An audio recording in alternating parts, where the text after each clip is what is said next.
Your local writers group is crap. Stop burning off your free time in the presence of introverted do-nothings. The Gosslings Writers Group Podcast, a digital game for writers. Writers who actually write stuff. Use typewriters. Who write all the people who've offended them into their stories, then murder the shit out of them. Writers who don't believe in dust jackets and name their pit bulls Hemingway. We're writers who lube their typewriters with gun oil.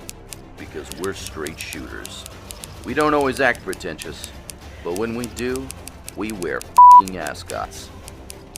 Welcome to the Goslings.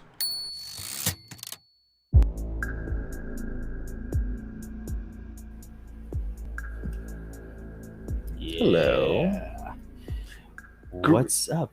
What's up? Greetings, one and all. Greetings, YouTube. This is the Goslings live stream coming at you from 713 GMM, Spring Hill, Tennessee. Yeah. What's and up, we everyone? were saying, like, this is WKRP up your alley. Yeah, baby. Right up your alley. Yes, sir. Yes, Yeah. sir. What's up, everyone? I'm Jonathan, I'm Nick. and we are the Goslings. And this is our weekly live stream that we do every Sunday at 4:30 p.m. Central Standard Time, coming out of just south of Nashville, Tennessee, in the great ungrateful colonial United States of America. That's right.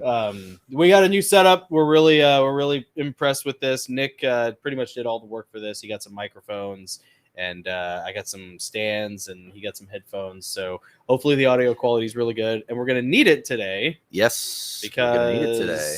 Take it away, Nicola. Well, we've got a special guest with us today. We have the incomparable, immortal, Her Majesty's best kept secret, Eat your heart the out, royal Sean bread Bean. maker and world-renowned narrator. Ladies and gentlemen, we're going to bring him on here in just a second. The Lion of Barry St. Edmunds, Adam Burrell. Adam, Let's bring the him on. man, Burrell. Rawr. What's Yes, up, Adam? sir. How about you? couldn't We're resist. just we're living the dream.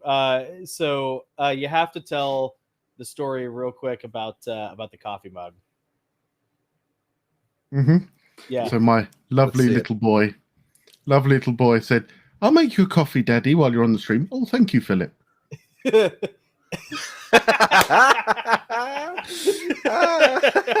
What a cheeky monkey. Yep. Yeah. Oh, man. You want to tell him, like, if we were in an orc band, this would not fly. You would be in big trouble. Philip, If if the we were in an orc Inquisition band, saw you'd be the this, drum. If the Inquisition saw this, the Emperor would not be happy. Yeah. That is heresy. He tried to make up for it by then bringing me this one. Oh, okay. Okay, Yeah. well. Hey, well, you know what? I think I like the first one more. Yeah, you always lead with your best foot forward. Yeah. Yeah. He may have. Actually, I think it was a resounding effort and start. I would have done the same thing. I think that you're paying for all the mischievous things you've taught him. I think you're right. Yeah. Yeah. I love it. That's so great. That's the funny thing about kids, man. Like it's God's way of like teaching you all the things that you did as a child that Yep. irritated your parents. Oh yeah. And it's all coming back. Yeah. Yep. Yeah, I even found myself the other day. If I'd have done that when I was your age, Yeah. Uh-huh. Yeah. Well, oh. I promised Oh. I'd never say that. Uh-huh. You're right. Yeah. It's so crazy with kids. They pick up all of the mischief and none of the discretion. Yeah. Yeah. No kidding. Mm-hmm. So they'll Yeah, do very and much say so. the worst possible thing in the worst possible moment. Uh-huh. Yeah. Like my daughter. It's the worst. Oh, She's yeah. the worst. Yeah. Well, I mean, they don't typically have a filter. They're little sponges, and they're excited when they learn a new word. So, like, what better way to Yeah. get that excitement out of their system yeah. than to say it, in the grocery line. Yeah. or when Yeah. Daddy's talking to his boss at work. Yeah. Yeah. Or when they're alone with mommy and they remember something Daddy said. Yeah. Which happened Yeah. to me. That's been documented. That's and 3 held for over my 3. head. I've got 3 for 3. So Yep. Yeah. Yes, sir. Yeah, good. Yes, standing in the line. Yeah, I can say this one. Standing in the line at the grocery store, Susie had just learned the word chocolate, Oh, okay. but she said cocklick.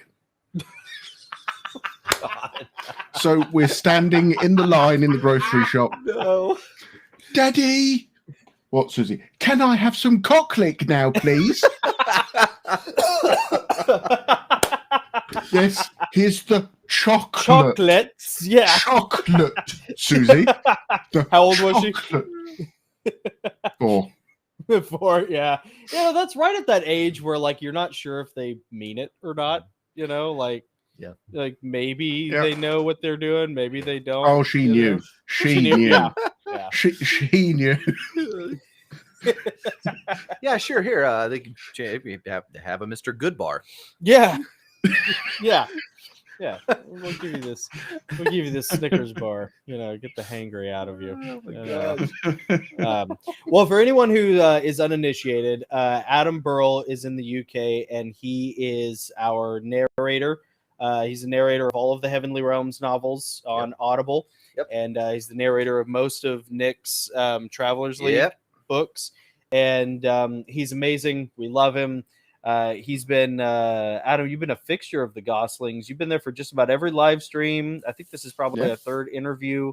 And we just, it's awesome. You're like, it doesn't feel like a Goslings live stream unless Adam's there. Yeah, I agree. And it never feels like it starts until Adam's there. True. So. True. And Adam's got a beard now, so Yeah, congratulations on the beard. Yeah, it's very nice.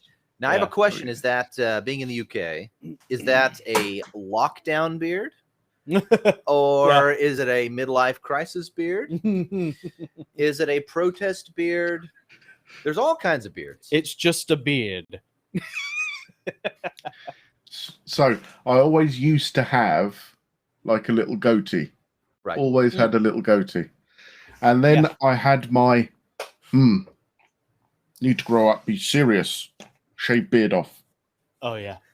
And then I went, where's my beard? Where's my beard gone?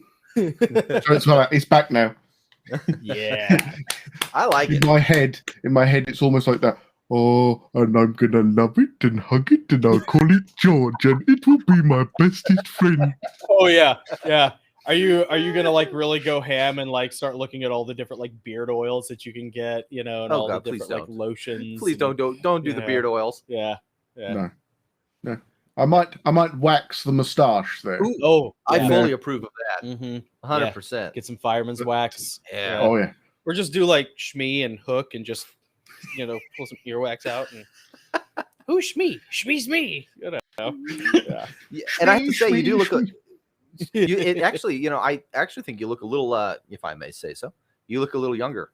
You do look younger. I think you look younger with the beard. Yeah. Yeah, and the hair's a little longer on top than last time. Yeah. Yeah. Yep. I like it, man. Yeah. It's a good look for you. Yeah. Makes me look studious.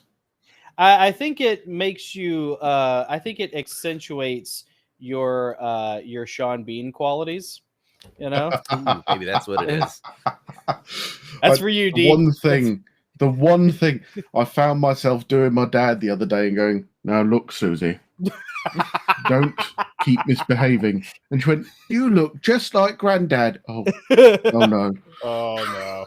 Yeah. Oh no, Yeah. it's happened. Mhm. It's happened. Yeah. It really does. Because I'm 38. Nick, you're 43. Yeah. Adam, how old are you? 36. 36. That's right. I knew he was just a little bit younger than me. So like that really was for me. That was about 35, 36. That was the age where like I started noticing Dad's mannerisms come out. Mhm. Yeah. Yeah. And like some days you just can't. Like Dad used to do this thing when he was tired, and he was bald on top. Like I shaved my head, but Dad was bald, but he had a ring of hair around here. And when he would get tired, he would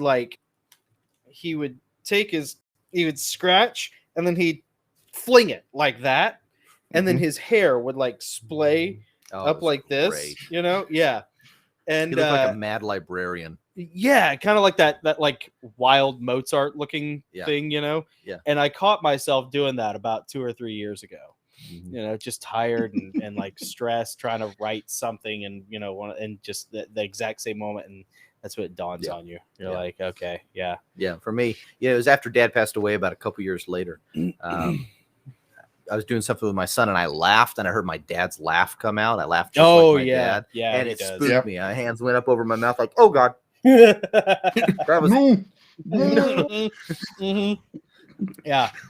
Or like the finger wag. I've noticed that like the finger wag is like, that's looking over the glasses thing, that's I had a Scottish uncle who would do that.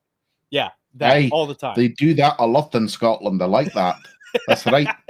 There's something about that, right? I think I might start doing that because I don't have anybody that that I remember doing that. I might set the I might just start doing that. Yeah, give my kids something to remember. Yeah, something terrible. Stuart Nathaniel Reginald, you are a habitual criminal.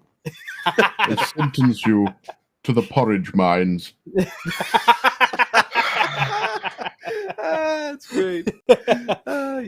Okay, so before we forget, so we can be structured, let's you want to go ahead and like do the toast and get all the perfunctory stuff out of the way? Let's get the perfunctory stuff out of the way. First of all, thank you. Welcome. We always have wonderful guests on here. We talk about writing. We talk about the end of the world. We talk about politics. We also talk about being a self-published author. Yeah. And we're always looking for guests that are interesting to you. If you would subscribe to us on YouTube at The Gosslings or on Rumble, we are there as well. Also, we have a podcast. Woo-hoo! Yeah, we have a podcast now. On Anchor, on Spotify. If you go to Spotify and search The Gosslings, can't miss us. Yeah. And of course, we're still on Facebook because they haven't found out how naughty we are. So if you go to Facebook /The Gosslings, you'll see our page. Go to the page, ignore it, join the group. That's the good stuff. Join the group because that's where we live stream too. So there you go. Yeah. And now we are done with that. So now we can go on to the good stuff. Yeah, the toast. Yes. Oh yeah, 'cause I'm thirsty. I know. Yeah, Nick was thirsty. Nick was panting like a like a dry mouth dog over here. Oh my goodness. I filled this tip tops. I filled this up, and we're gonna put a dent in this thing. Yeah, I think so. Yeah, yes, sir. What is it? This is Bullet 95 rye. Oh, nice. Yeah. Okay. Yeah. Made 95% from rye mash, and it is 90 proof. Oh, good. 90 proof. Good. Yeah. It gets you messed up. That's right. Adam, have you ever seen the old Saturday Night Live commercial, Uncle Jemima's Mashed Liquor? Okay, it's like an old commercial with Tracy Morgan from like, I say old, like the like late 90s, early 2000s. So good. Yeah, but it's so like good. Some people don't like me selling booze, but I say to my wife, black people ain't exactly jumping up and down on account of you flipping flapjacks, and so what and I knows booze. And yeah, dude, it's awesome. Yeah, Uncle Jemima's Mashed Liquor. Anybody watching, you can look it up on YouTube. It's one of the funniest things you'll ever see from the genius, deranged mind of Tracy Morgan. So, anyways, yeah. Adam, you're probably it's probably pretty late over there. You're probably drinking coffee or tea. I can't remember. Coffee today. Coffee. Today. That's very American of you. Out of your piglet mug. I like it. There's no proof. There's no proof. Oh, bother. Dang and blast. Oh, blow. Well, I will start our toast. I think you went first last time. Yeah. Todd was here. Yeah. So I'll go first this time. Actually, and then can we have Adam go first? Oh, that'd be kind of cool. Yeah. He knows the toast. I'm sorry. I totally did not ask. No. It's fine with me. Beforehand. No. Would you want to do that, Adam? Would you want to go first? No. Just like it's not a Gosling stream if I'm not here. It's not a Gosling stream unless I watch you two do the toast. Okay. All right. I love watching this bit. I love this bit. See, I'm happy about this because that gives me something to like needle Adam about over the next like year. He'd be like, Adam, what about this time? You want to do it this time? You want to do the toast? Like, I'll pay you $5. Like, We're gonna get someone to lead the toast someday. It'll yeah. happen. It'll happen. Okay, well, Nick will do it first this time, and then we'll all follow. We are a writers group. That means we start with ceremony, Yeah. like any official good writers group should do. Mhm. This is a 2-part toast. I will lead by saying the first part, and then everyone else reply with "and strike down And the strike darkness." down That's the your darkness. line. Here we go. That's your So line. I'll say the first bit, and then you all follow. Here we go. Take up the broken sword of your father. And strike down the Strike darkness. down the darkness. Cheers.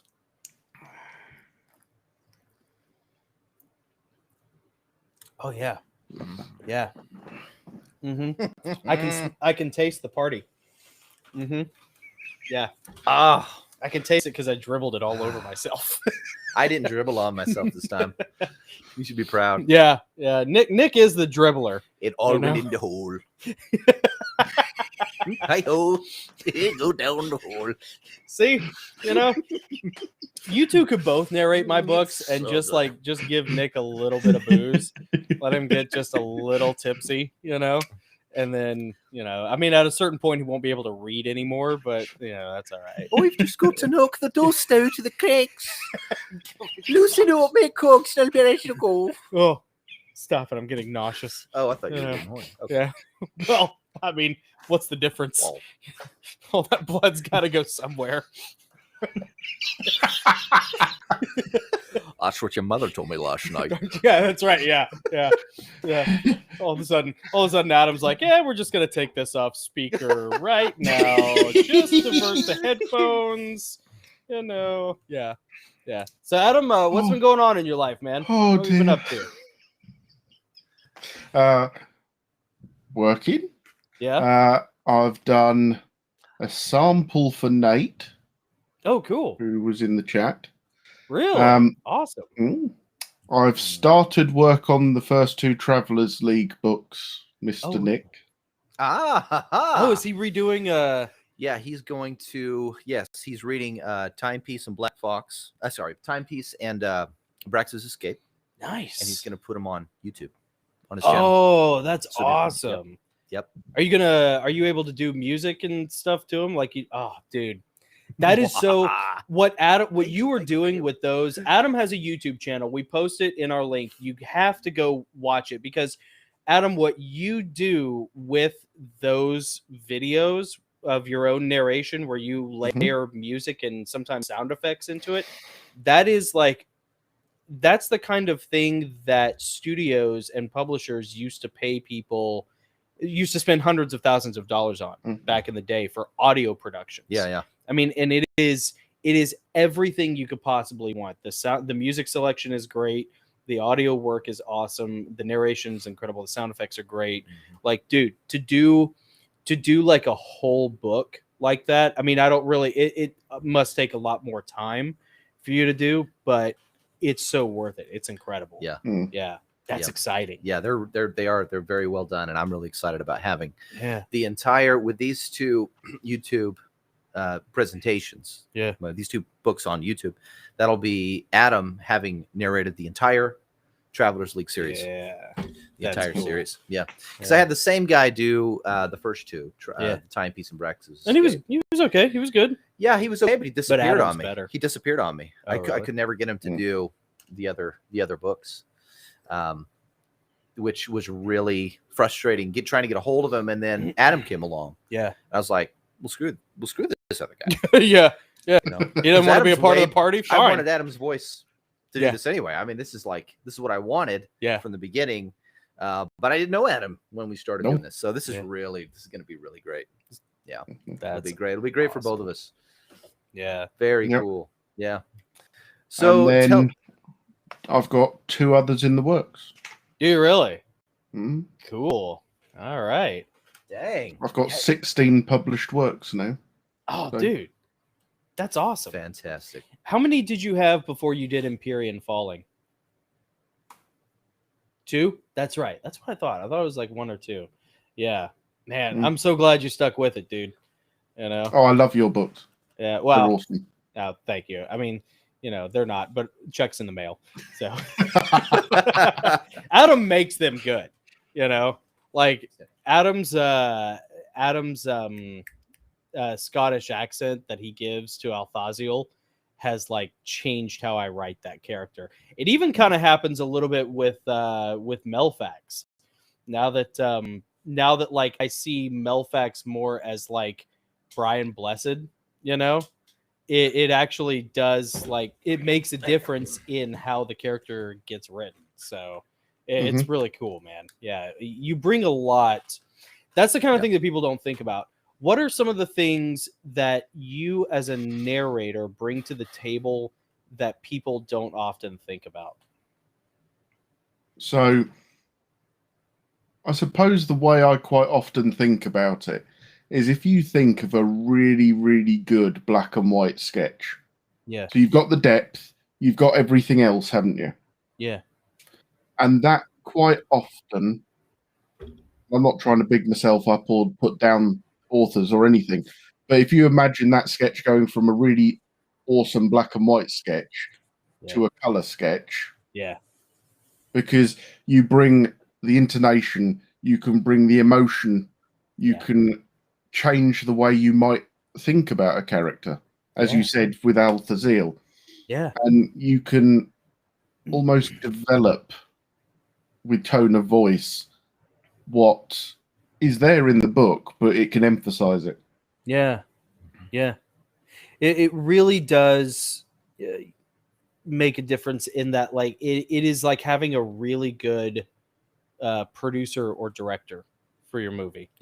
You know, it's like it's a script on a page, and that's great, and it can be profound and moving, but it doesn't have that like breath of life in it until you actually hear someone else reading it. And people's lives are so busy these days, and they have so much going on that, like, no one, you know, very few people have time to sit down and read, you know, as like awesome as this is, and as proud of this as I am, you know, this is 600 pages of, you know, 10 point times New Roman, you know, single space material.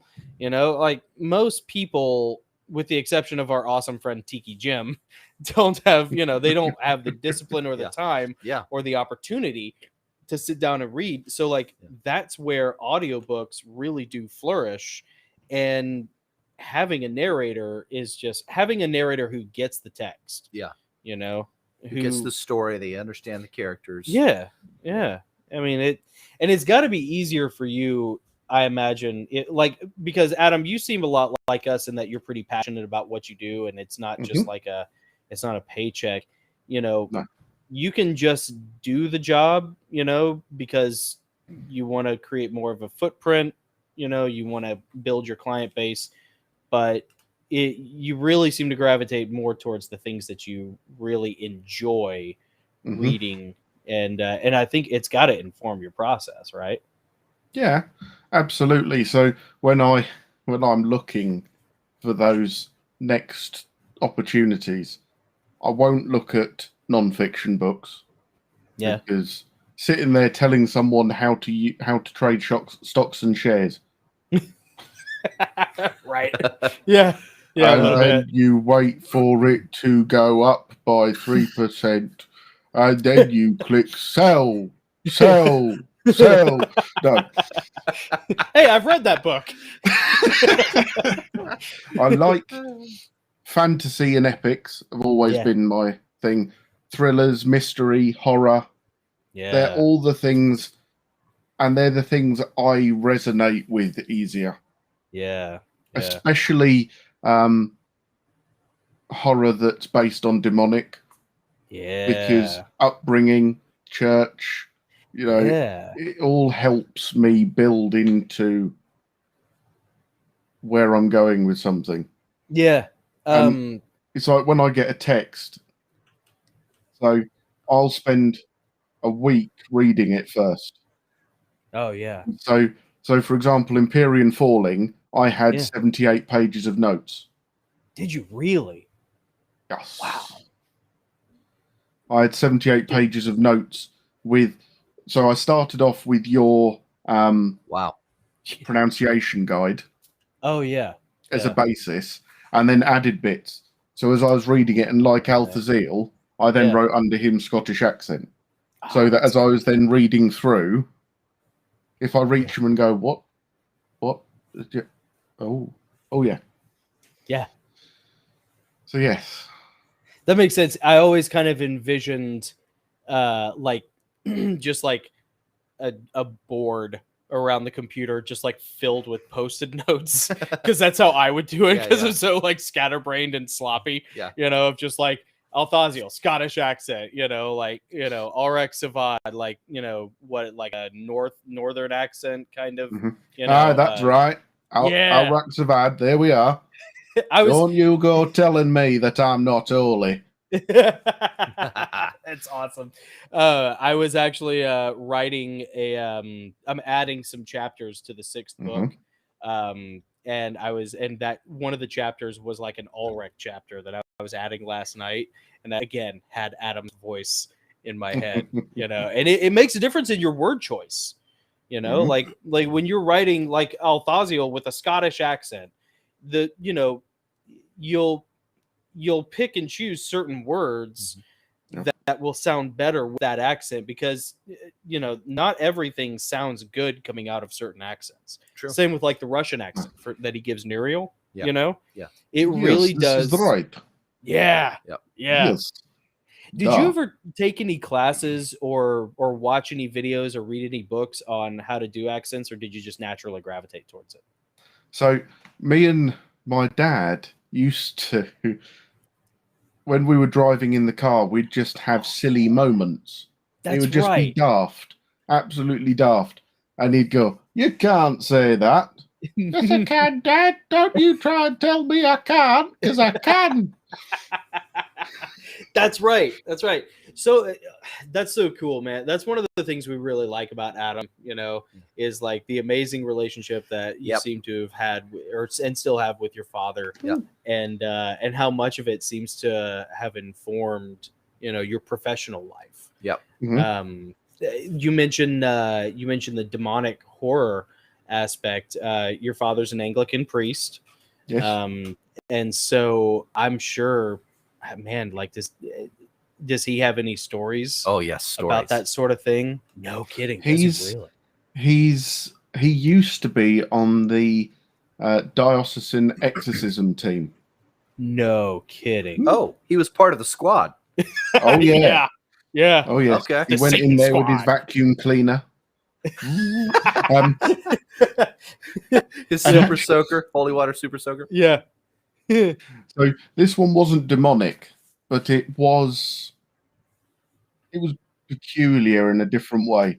So we got called, or Dad got called, and because I was 6 at the time and it was school holidays, couldn't be left at home. Mum was at work.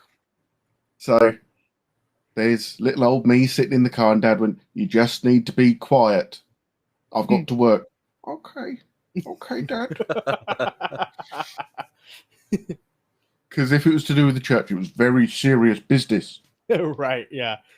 And we got to this little cottage, and it was in the middle of nowhere. You could turn 360 degrees and wouldn't see a sign of life other than the road.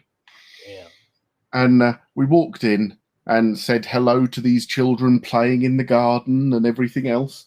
And went in, sat down, had a cup of tea. So what's the problem? Well, there's the spirits of these 2 children that keep appearing to us.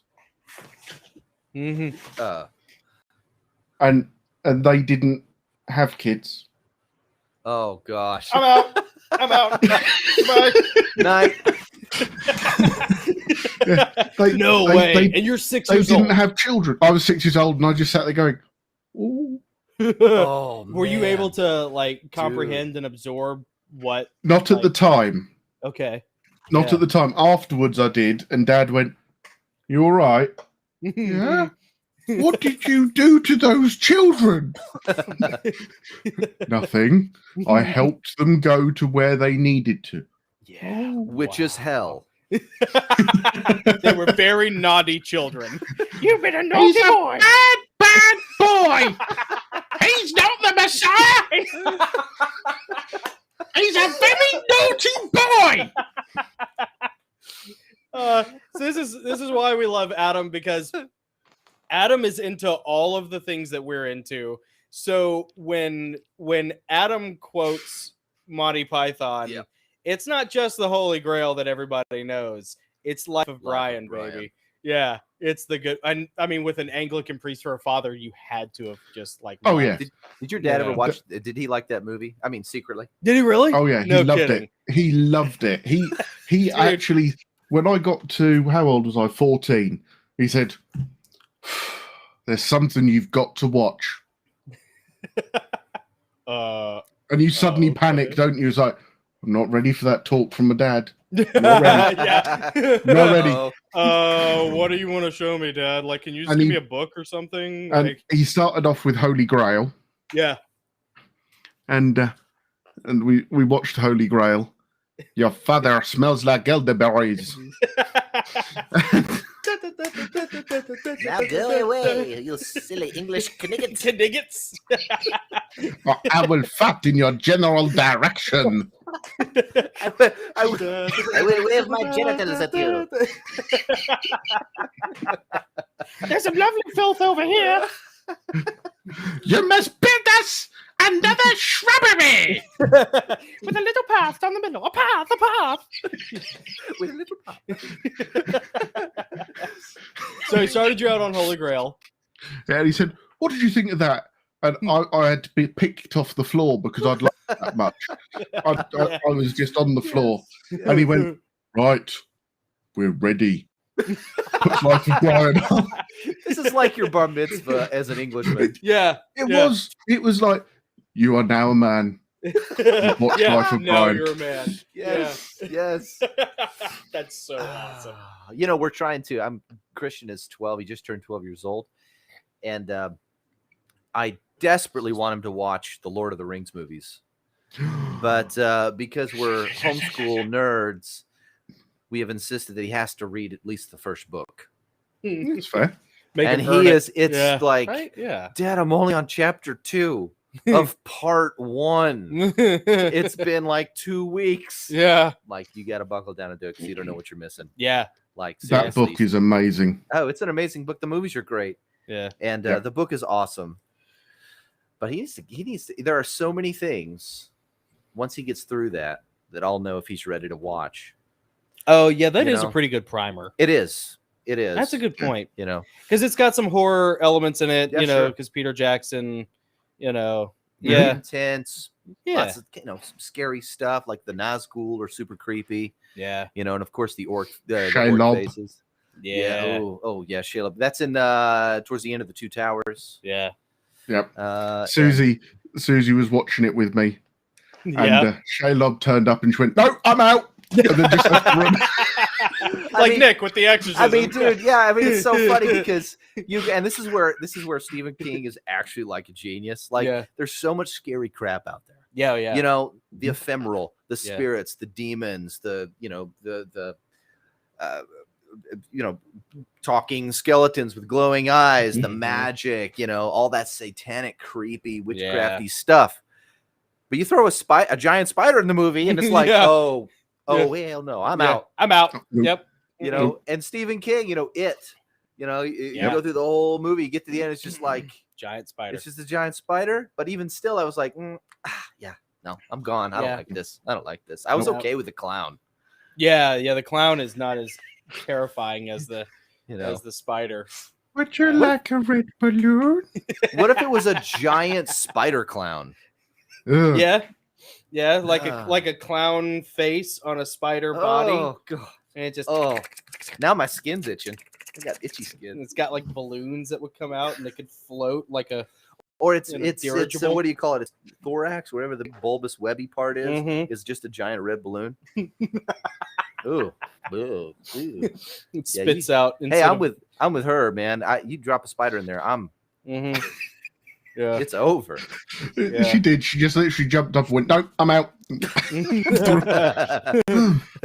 going to carry on watching." Right. Nope. I like it. So, good. More popcorn for me. And when I was a It's kid, I'd be all like, mine. well, God can step on that spider. yeah, So it wasn't, scary when you're super little, but when you're old enough to realize that, yeah. there are such a thing as horror movies, Yeah. and they make these things visual, and you start having nightmares about them, Mm-hmm. and God ain't stepping on them in your nightmares. Right. Yeah. You know? It's like, Yeah. I tell you what always freaked me out was like massive underwater ocean creatures. Like, and even like Loch Ness Monster. Yeah. Like the concept that that's kinda, you could be on a boat somewhere and there could be this giant monster in the waves under Godzilla style, you know, coming through. No. Like, No. right? Yeah. No. Yeah. On the No. water, good. In the water, no. No. Yeah. No. I don't like deep water. I don't like Yeah. water you can't see the bottom. Like you look down, it just it's Yes. darkness. But Yeah. Pass on that. No. Swimming pools are good. Yeah, absolutely. Back in the boat, Yeah. roll them up. Time to go home. Man, I remember we were on vacation one time and I got ruined on the swimming pool for like 2 days because somebody, I think it was like our eldest brother, BJ, or it may have been Nick just messing with me. I don't know. One of the two. Is BJ. It probably was BJ. I'm going to blame it on Yeah, we'll blame it on BJ because he's not here to defend himself. Love you, Beach. Hope you're liking that T-shirt. But somebody told me that like sharks could get into the swimming pool, and I was like, crap, that was probably me because I believed that. okay, see, so there I we believe go. that. Swimming at blamed our night, eldest swimming brother for in a nothing. swimming pool at night. Yeah, yeah. No, I was terrified. Well, and especially when you like go to the beach, you know, when you go on vacation, you go to the beach, you stay at the hotel, and the hotel is like right next to the beach. Yep. So like you can see the ocean from the swimming pool, and there's sand all in the, and you're Yeah. like, well, the sand connects to the ocean, so like, if they got a really good running start, you know, yeah, just you know, and yeah, they could just slide on that sand and just go right into, Yep. you know, yeah, oh yeah. yeah, like a piece of poop in a toilet, just And you won't know they're there until they swim in front of that light at the deep end. right, Yeah. And the shadow yeah, eclipses, yeah. you know, just kind of goes over you. Like, You're like, what's Yeah. that? what was that? What was that? Mom? I'm out. Yeah, I'm done. But you get out and it's cold. You're like, I got to get it back. I got to get back in. I got to get, I'm cold. Yeah, yeah. So demonic horror is something that you are always really interested in. Have you ever had any opportunities to do any books about that yet? So I have done one. Yeah. Yeah, one. Am I allowed to mention titles, or would you rather not? Yeah, no, it's okay. Yeah. I mean, I don't So mind. it's an unorthodox cure by a guy called J.C. Morris. Really? Okay. Yeah, and that's basically the premise of that one. Is a young girl is dying of cancer, Okay. and a scientist who, of course, they always know everything, don't they? No, right. Yeah, of course. Yeah. Discovers that demons have restorative powers. Property. Yeah. Wow. And so if Okay. you can or bring a demon out and put it in the body of the person that's infected or ill, you could then heal them and then exorcise them. Oh, wow. It's kind of like a demon vaccine. You give the person, you Yeah. infect the We person call it with demo cure. Yeah. Dude, that's wild. That's a cool concept. Yeah, very interesting. Did you Yeah. how long ago did you do that one? Don't forget step 2, which is exercise the demon. The exorcism? Oh, Yeah. Don't forget that bit. Tell you Probably 5-6 months ago. Okay. Dude, that's amazing. Yeah, there were points in that book Yeah. that I found really hard, especially Really. more from the point of view of, I mean, you'd get it, Nick, but from the point of view of the parents preparing to say goodbye to their daughter, kind of Okay. thing. Oh, Okay. yeah. Okay. I found that really hard, but Yeah. it finishes with it's all about a premise and a promise, so that God has promised the demons they can have the universe, I suppose, when he's finished with it. Oh, that's fine. So, when we've risen, or Yeah. move to heaven, and when he is finished with this existence, he will let the demons back because they used to be here. Right. And then he pushed them off. And then some of them break that. Yeah, they break that and come back into the real world if summoned. And wow. Interesting. and the only way to actually fully exorcise a demon is to pay it the life that you promised it when you summoned it. Right. So it ends with the priest who did the exorcism being killed in the hospital bed by the demon. Ooh, very because exorcism. Yes. The priest had to pay the price because he was willing to stand in for the girl. And that sounds awesome. Wow. That is a cool and powerful story. Yeah. That's pretty cool. Do you it's a little different. I mean, maybe it was the same with this one. It's called An Unorthodox Cure. Is that right? Mm-hmm. Is that the name? So maybe it was the same for you with An Unorthodox Cure, but I know that like with the Heavenly Realms books, you know, there are a lot of things in there that you and probably other people might find theologically wrong, you know, but it's all couched under the, you know, under the umbrella of like, this is just a work of fiction. This is just fiction, a fantasy. Yeah. This is just absolutely. You know, did you have any problems like that with An Unorthodox Cure, or did you operate under the same guise like you did with Imperial Falling? So, Unorthodox Cure, I treated more as a interesting concept, if that makes sense. Yeah. So, because of the I suppose the story it was written under, it was easier to just go, okay, it's fictional, based loosely around concepts, if you like, rather than it being 100% factual. But the story carried it enough for me to be able to continue with it, if that makes sense. Yeah, absolutely. Yeah. Is the forgive me because I know nothing about this. Is the author Christian, or is he agnostic, or is he secular and just playing off of Christian mythology, or what? I think he's broad. I think he is Christian from how he talks. Yeah. From how he is and how he talks. He is. There we go. I'll send the link across to you. Okay. Yeah. If I can remember, I'll see if I can post it in the notes after the live stream too. Oh yeah, we just got it. There it is. Okay. Oh, it's on Amazon already. Audiobook on Amazon already? Yeah. Oh, it's done. It's live. All right. Very cool. So it was quite interesting actually, because the very first book I did was by the same author. Oh, really? Was that like the cyberpunk kind of story, or no? Again, that was quite demonic again. Really? Yeah. So the premise of the first book was they were looking for. You don't find out what it is till the end, but they were looking for an artifact, and they traced this artifact to a monastery in Scotland.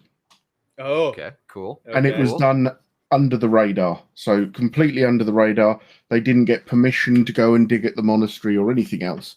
And this group of students and their lecturer from a university in Seattle, there we go, broke into the vaults underneath this ruins of this monastery. Yeah. What they didn't know is there was a brotherhood that was there to protect it. And so they end up sealed into the crypt. This is like Indiana Jones and the Last Crusade gone bad. Yeah, exactly. Yeah. And they go all the way down to the bottom, to the depths of beyond. They get into the final section. And in the final section, they end up running away because they use explosives, and then they get chased by zombies. Awesome. What was this one called? That one is The Abbey. It's called The Abbey. That's right. And they get chased by zombies who are being controlled by a monk. Oh, really? And yes, and the So the monk, monk's controlling the zombies.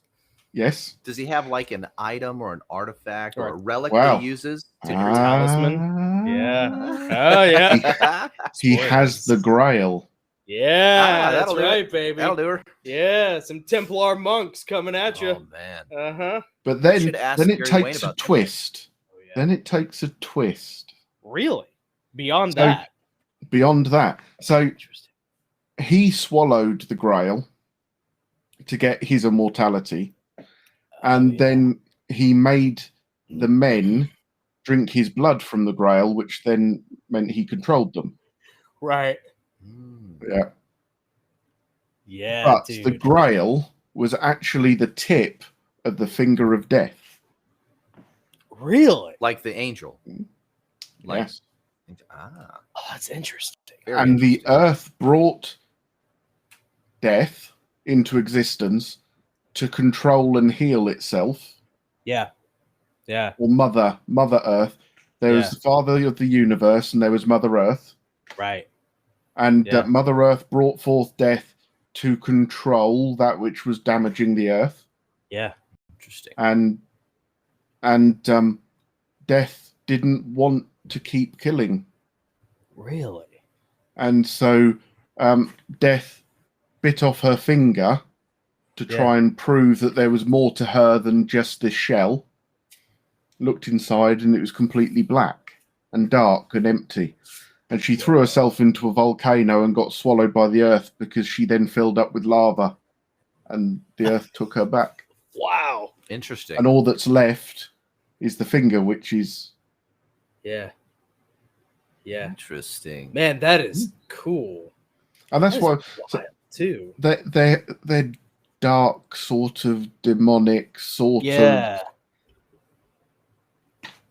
It's like pseudo Christian esoteric. It's kind of the same thing in a lot of ways as Heavenly Realms, in that it's not something that like really violates what's in Scripture, but it Right. plays in a playground that like isn't explored at all by Yeah. Scripture. You know, Yeah, so yeah. you're kind of like in that safe, fun zone of like just pure make believe. Yeah, You know. familiar elements Yeah. in Yes. an unfamiliar universe Yeah. with different Yeah, rules. absolutely. Yeah. I like that. I really That's like that. cool. No surprise that Death's a chick. That does not surprise me.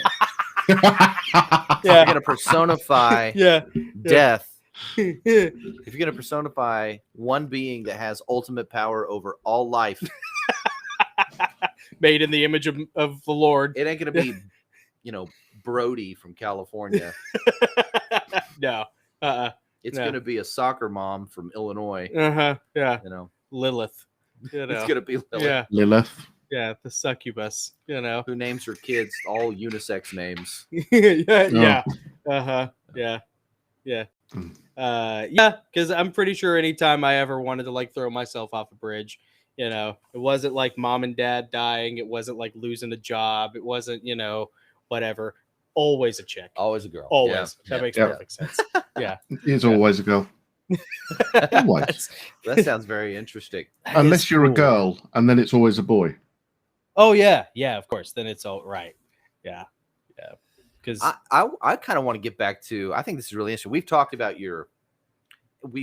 our strange experiences that we've had. We've talked about UFOs. You Oh, told us yeah. an amazing story about Mhm. when you and your father went. Just a few minutes ago, you told us about every story about Adam's dad makes Adam's dad seem cooler and cooler. Yeah. Like, Yeah. I mean, we have got to cross the pond at some point just to meet Adam's family. It's so Yeah. awesome, dude. Yeah. For real. Anyways, yeah. I'd love to hear any other story you have related to, some weird experience of like the supernatural.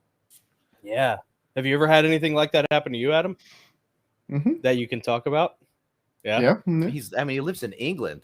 Yeah. It's haunted AF. Yeah. Yeah. There's like ghosts of knights and Vikings Yeah. all over the Country's place. been around for over 1,000 years. Yeah. 2000. Yeah.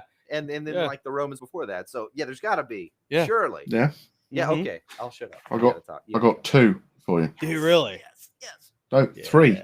3. Yeah. All right. So the first one was when I was about 9, and where Dad was priest, there was a nunnery that ran a Catholic retreat Mhm. inside an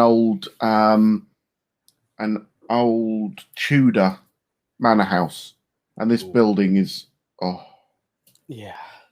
yeah, Beautiful. it's amazing, and they used to work with, obviously, with people, and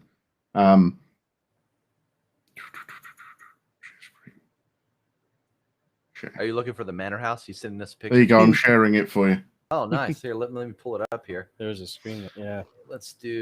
Let's pull this up here. Is that the place? That's the place. Wow. Oh, yeah, look at that's so that. haunted. Yeah, that's for sure haunted. Yeah. Yeah. Unbelievable. There are at least 10 generations of ghouls living in that place. Keep your heart out, Disney. Yeah. Yeah. There's a Oh, basement man. full of just like evil kid ghosts. Yeah. Oh, man, You that is know. And awesome. I was in there, and Now, what were you The- doing in there, Adam? the church, so Dad's churches and the group of nuns used to come together once a year and do a silent auction, Oh, okay. and people would donate, and half would then go to the upkeep of the building, and half would go to Dad's churches. Yeah. Because on the grounds of this manor house is a church, and it's an Anglican church, but the nuns were given permission to use it. Interesting. Okay. So Dad was the priest that was in charge of the church, but he never Yeah. actually took services there because it was holy for the use of the nuns. And so they used to work it like that. And all the tables were stored in the cellars. Okay. And I, Mm-hmm.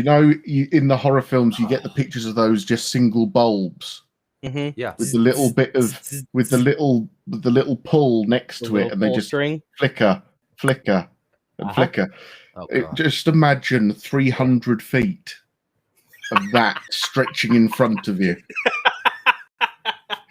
And man. they said, the tables, they're in the third alcove on the left. Oh, of course. Yeah. Okay, I'll see you later. You're not coming as well. No, it's dark. Well, can I have a bloody torch? Yeah. Okay. How old were you, by the way? 9. Yeah. Okay. So yeah. I'm in this cellar. I go 1, 2, 3. Walk in there. There's no tables. What? So I think, okay, maybe she meant 4. Mm-hmm. No tables. Oh, man.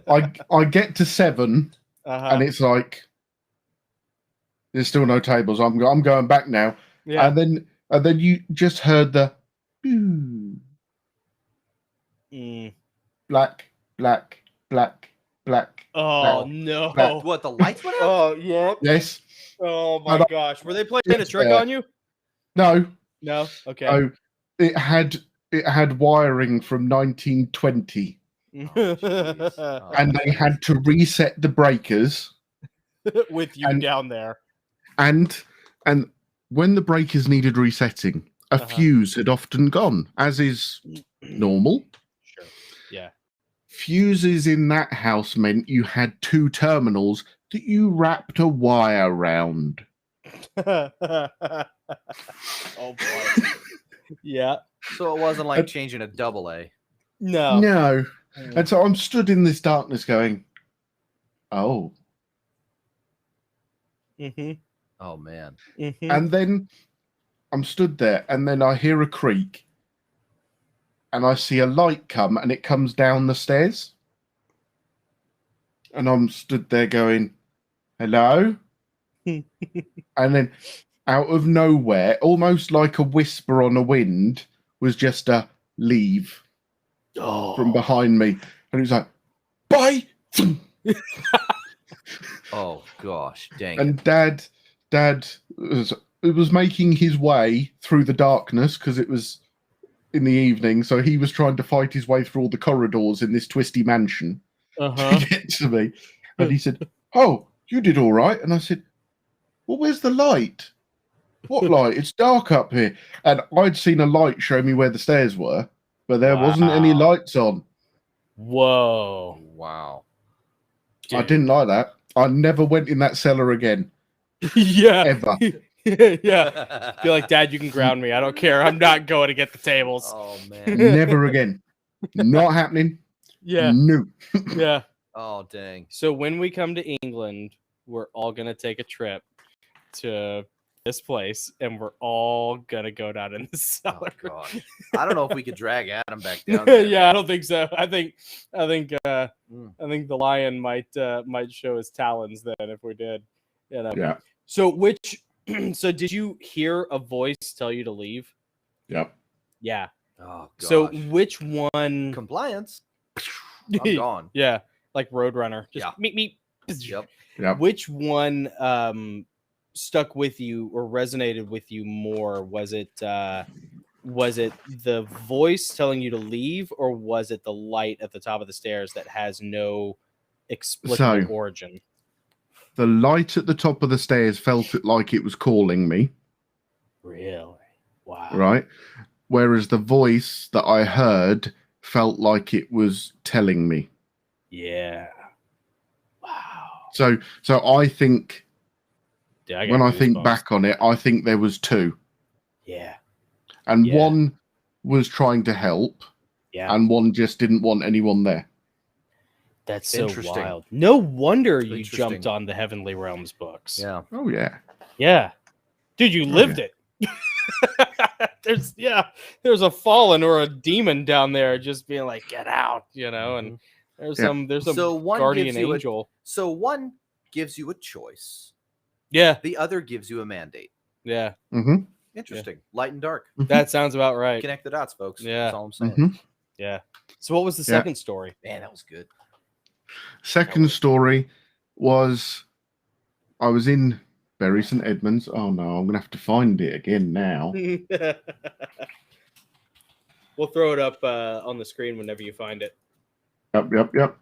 So part of the cathedral in Bury St. Edmunds is one of the old gates from the Benedictine Abbey that was there. Okay. And that abbey... Man, another abbey. Yeah. Oh, yes. Oh, yeah. Bury St. Edmunds' abbey was huge.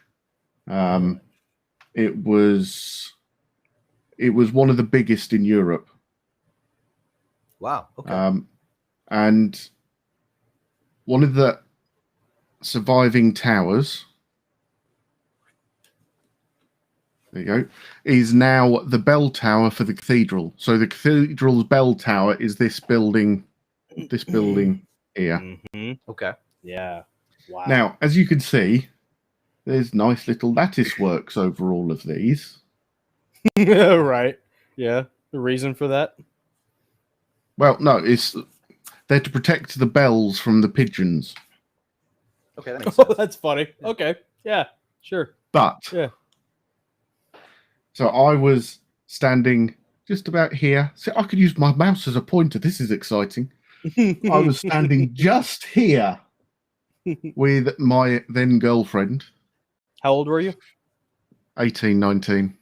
Cool. Okay. And out of this window Mm-mm. came the head and shoulders of a monk Mm-mm. Okay. who said something, but no one could.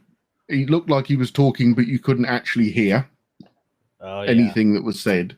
What And then time- he was this in disappeared the again. evening? Was this in the evening? About 9:30, 10 o'clock at night. So is there a light in the tower? So this light's on, and this is floodlit on all four sides at night. Oh yeah, okay. Gotcha. Yeah. Now, did you We just see the even had- silhouette of a monk, or did you like see the actual? You could see him, and then you could see the shadow behind him. Oh wow! Now, interestingly enough, the priest in charge of the cathedral was walking across the grass home after just doing the evensong at the cathedral. He saw it and he phoned the police because he thought someone had climbed the tower. And there was no one in the tower. Oh And man. it was still locked. Mhm. Oh jeez!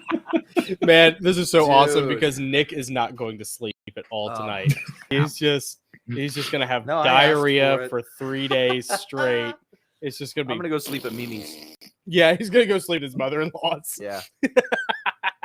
Yeah, dude, that's amazing. So could do you remember? Did the monk, the ghost monk, did he have his cowl forward? Did he have his cowl off and you could see his face, or like The cowl was off.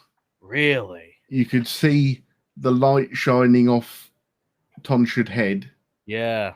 but the face was almost like it had heat haze going over it. No way. Weird. That is weird. Oh, dude. Oh. Yeah. Yeah. No.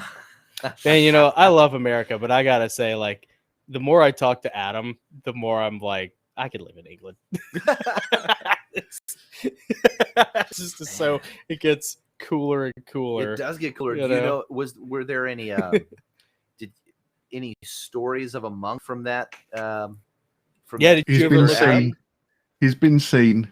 Really? Quite often seen in the Abbey Gardens, so round where the ruins are, in the Oh, middle of Bury. do you think and Nick, forgive me, because like this will be something that like, you know, this is probably something only Adam knows, but do you remember the you played Thief, right? Thief the Yep. Dark Project. Do you remember the mission? Nick, you played that game a little bit, but I don't remember if you played this just a one. tiny Right? bit. There was a whole mission where you had to like maneuver your way through the haunted cathedral, and there were oh dude, it's the worst, creepiest mission. Really? Yeah, Oh. I mean, in a game that's already creepy enough as it is. Yeah. You know, like even when you're like not Oh. dealing with like Hammerite ghost priests and, you know, priest monks and just like, you know, and skeleton warriors, like it's already, but like I wonder if stuff like that, because that sounds almost exactly like stuff that happened in that mission. And I know that I just did a bunch of research, like at least for their architecture. Yeah. You know, they Mhm. went over to England and they took a bunch of pictures of architecture. That's Yep. why Thief, even though it's a polygonal game, it looks beautiful because they like directly transposed all that stuff over. I don't know. I wonder if did a they huge like amount of cribbed. work. Yeah. That sounds like something straight out of that. That's straight out of that game. That's so creepy. That is You know? creepy. But other people saw it too. hmm Yeah. There was wow. So 5 this people monk that is saw like. it. So this monk is like. He has Fixture. Yeah, there's some renown that he has for these sightings. There's What do they there's call lots him? Does of he have a renown. name? Brown monk. Hmm. Just the brown That monk. fits. The brown monk. Yeah. Hmm. But, That sounds like something that happens to me about 3 a.m. So there we Yeah. go. There we go. Let's share that. There we go. So, We got so okay. this is the Abbey Garden. So this tower here, Yeah. yeah, that's the tower we just saw a picture of. Okay. This is the cathedral. Yeah. Now, that cathedral was the side chapel to the main church for the monastery. And the monastery went all the way round. No way. There. Wow. So these are all ruins. So that whole place is haunted, huh? Yeah. Very interesting. How old? How long ago did they build the monastery? Just how old is it? So it was ransacked by King Henry VIII. Okay. So it was one of the ones that were dissolved, and I think it's something like there was a monastery there from about 950 to 1000 AD. Oh wow. Wow. Man, that's crazy. You know what's interesting? I think it's Gary Wynn that talks about this. Like gardens are one of those places that have a lot of Spiritual energy. Yeah, a lot of spiritual activity, a lot of sightings.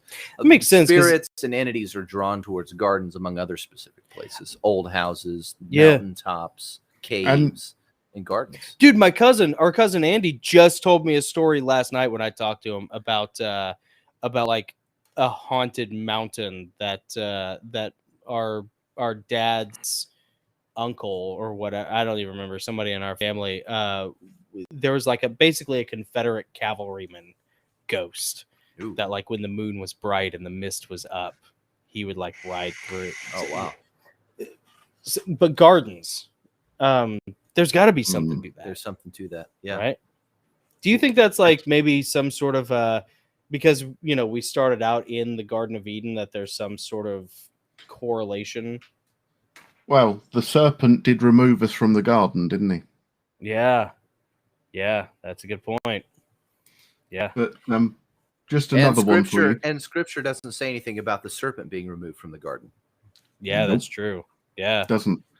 So Maybe do you remember the last time I was with you, I told you about Charles Dickens wrote in a hotel called the Angel Hotel in Bury? Yes. Yep. Yeah. This is the Angel Hotel right opposite the main entryway into the gardens for the monastery. No way. Oh wow. Dude, what are we doing here? What was he writing there? Do you know what work he was writing on when he was Pickwick Papers and Pickwick Papers? That's Nick's favorite. I love what's it. the other one he did while he was there? Scrooge. Oh, Christmas really? Carol. Christmas Carol. Oh, no kidding. Wow. Well, that doesn't have any spirits in it. Yeah. No. Yeah, right? Not a Christmas Carol. Do you think he, like, Nothing do you know if he supernatural ever, there. like, wandered through there in the middle? Yeah, he he had did. to have, right? Yeah. Yeah. Man, I'll tell you, there is something about that, too, because there was one time I was helping a buddy of mine, or I was just hanging out with a buddy of mine who was having to do overnight security at the Carnton Mansion. Oh yeah. And the Carnton Mansion is it was a big fixture. It was a field hospital during the Battle of Franklin during our Civil War, and so lots of people died in this place, Oh, yeah. obviously. And ever since then, they memorialized it by having a graveyard. They're a cemetery for all the Confederate soldiers. Some like 1,500 Confederate soldiers or something are buried there. And Yep. And we were hanging out, and we didn't see anything, nothing really like weird or spooky happen, but it just had this vibe to it. Yeah. Oh yeah. That it's like, it's a heavy weighted kind of just a reverent. It's the same kind of vibe you have when you walk into a cathedral and like, don't be loud. Don't laugh really loud. Don't just like a reverence to it, and there's something, I don't know, Adam, I'd be interested to hear your thoughts, but it seems like there's something psychological and like numinous and supernatural about that sort of makes you feel that way. Not just cultural, And he's gone. Speaking of spirits. No, I know what you mean. Especially, I find churches do it more than anything. Yeah. For me. You walk in and there is an air to those buildings. Especially the ones that have been there for longer, for hundreds and hundreds of years. Yeah. So when I think back, Westow Church, which is one of my father's, had an archway in it that was from 1072. Really? The rest of the church had changed and altered with time, but that archway was still there. And when and that was the priest's door into the church office. Oh, really? And when you went through that archway, there was a very tangible change from the rest of the church. Yeah. Very. I mean, children hated going in there. Really? Mm. Yeah, you couldn't have any fun in that room, right? Yeah. It felt serious. It felt serious. The rest of the church had that sort of welcoming church feel to it. Yeah. But that one, you walked in and it felt like no, this is business. This Yeah. is important. Yeah. And you could stand there and you could picture how many priests had stood there before preparing to go out there. Yeah. You know, you could really feel that sort of, this is where the priest sits and gets ready Yeah. before going out and leading his people, his parish and his church. It's heavy. Yeah, you know, it's interesting. I think it's Malachi Martin. Yeah. Who was a Catholic priest, was a Catholic priest. He kind of dropped the bombshell that the Black Mass is still happening today in Catholic churches all the way up to the highest levels. Yeah. And there is a millennia long history of the Black Mass being conducted, you know, out of sight in cathedrals, in churches, for, you know, 1,000+ years. Yeah. So you're talking about all these old churches that have this weight, negative demonic energy from all of these Black Masses up until at least the Protestant Reformation. Well, in England, which would be the mid 1500s, is when that started to sweep through England. Yeah. So there are these ruins in these places, all these churches that existed up to that time, all this stuff going on. Yeah. You know, when no one was looking. Did you, Adam? Did you ever read any H.P. Lovecraft? No. No. American author, but wrote with an English, I think, predilection. It's probably a good way of putting it. And definitely English spelling.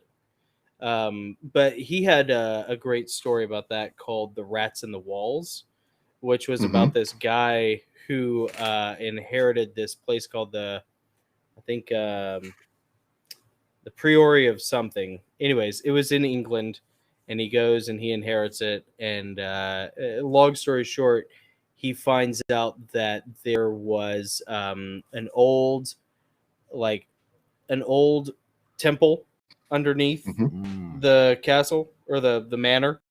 And then underneath that, there was like an old Roman altar. Ooh. And then under that, there was even something older and deeper and more, you know, more bestial, you know, that resided. And I mean, I think that, like, because Europe, you know, has been around for as long as it has been, so many of those places, even in England, you know, because I mean, it goes as farther back, obviously, than the Romans, but you know, all of that stuff, there's got to be, and that kind of stuff happens here. Yeah. Like we know a girl who, on my first date with her, I found out that like she was from West Virginia and her parents ran a church in West Virginia, and there was like they secretly were Satanists, and I mean, all the things that you hear about in the conspiracies. And this was like, I think 10 years ago, whenever World War Z came out. So 10 or 8 years ago, something like that. It's around that time. But all those things went on in that West Virginian church. And it wasn't a Catholic church. It was a Protestant church. Yeah. And when you look at the middle, when you look at the Holy Land too, when you think about this stuff going on in Catholic churches for centuries. Yeah. And Catholic Church, the Catholic Church has claimed all of these holy sites, right? And the dropped Pax the Romana. church, on those, you know, where the Ascension was alleged to happen, right? Where where Christ was allegedly born, you know, where the resurrection was. But what went on the Holy before Sepulchre, you know, so they're putting these temples and churches, these, you know, on all these holy sites, and then potentially having these black masks. It's almost like they're trying to reclaim, in a way, sort of like the rainbow. These sites. They can't do it on Golgotha, thank God. Yeah, but it's that's really interesting. And you even think about St. Peter's. You think about the Vatican, St. Peter's. It's built. The altar of St. Peter's is over the spot where, of course, that's where they have the remains of Peter. But it's over the spot where the circus used to be, where he was beheaded. Oh, jeez. So it's basically built over the altar, if you will, or the execution block upon which St. Peter was buried. And you're like, oh, well, this is where he was martyred. Well, I think it might be. It's a little morbid. Them saying, hey, this is our victory spot. Yeah. This is where this is one of our biggest achievements, where we were to lop off the head of the church. Yeah. You know, I felt that, like Nick, he went over to Germany when he proposed to his wife, Mhm. which I was extremely furious about because he beat me at my own game. There's no topping that. But so Nick has spent time in, a little bit of time in European churches. I got to spend a little bit of time in them when my family, we went to Prague in 2005, I think. And I got the opportunity to go into some cathedrals and some churches there, and they're all beautiful. And there is that weightedness. Yep. What's hard for me to figure out, some of those must have that negative energy to them, that negative, like, black mass kind of, this is built on some sort of a Roman altar or, some sort of, pagan thing. But then there is that other side of it, that positive side of, like,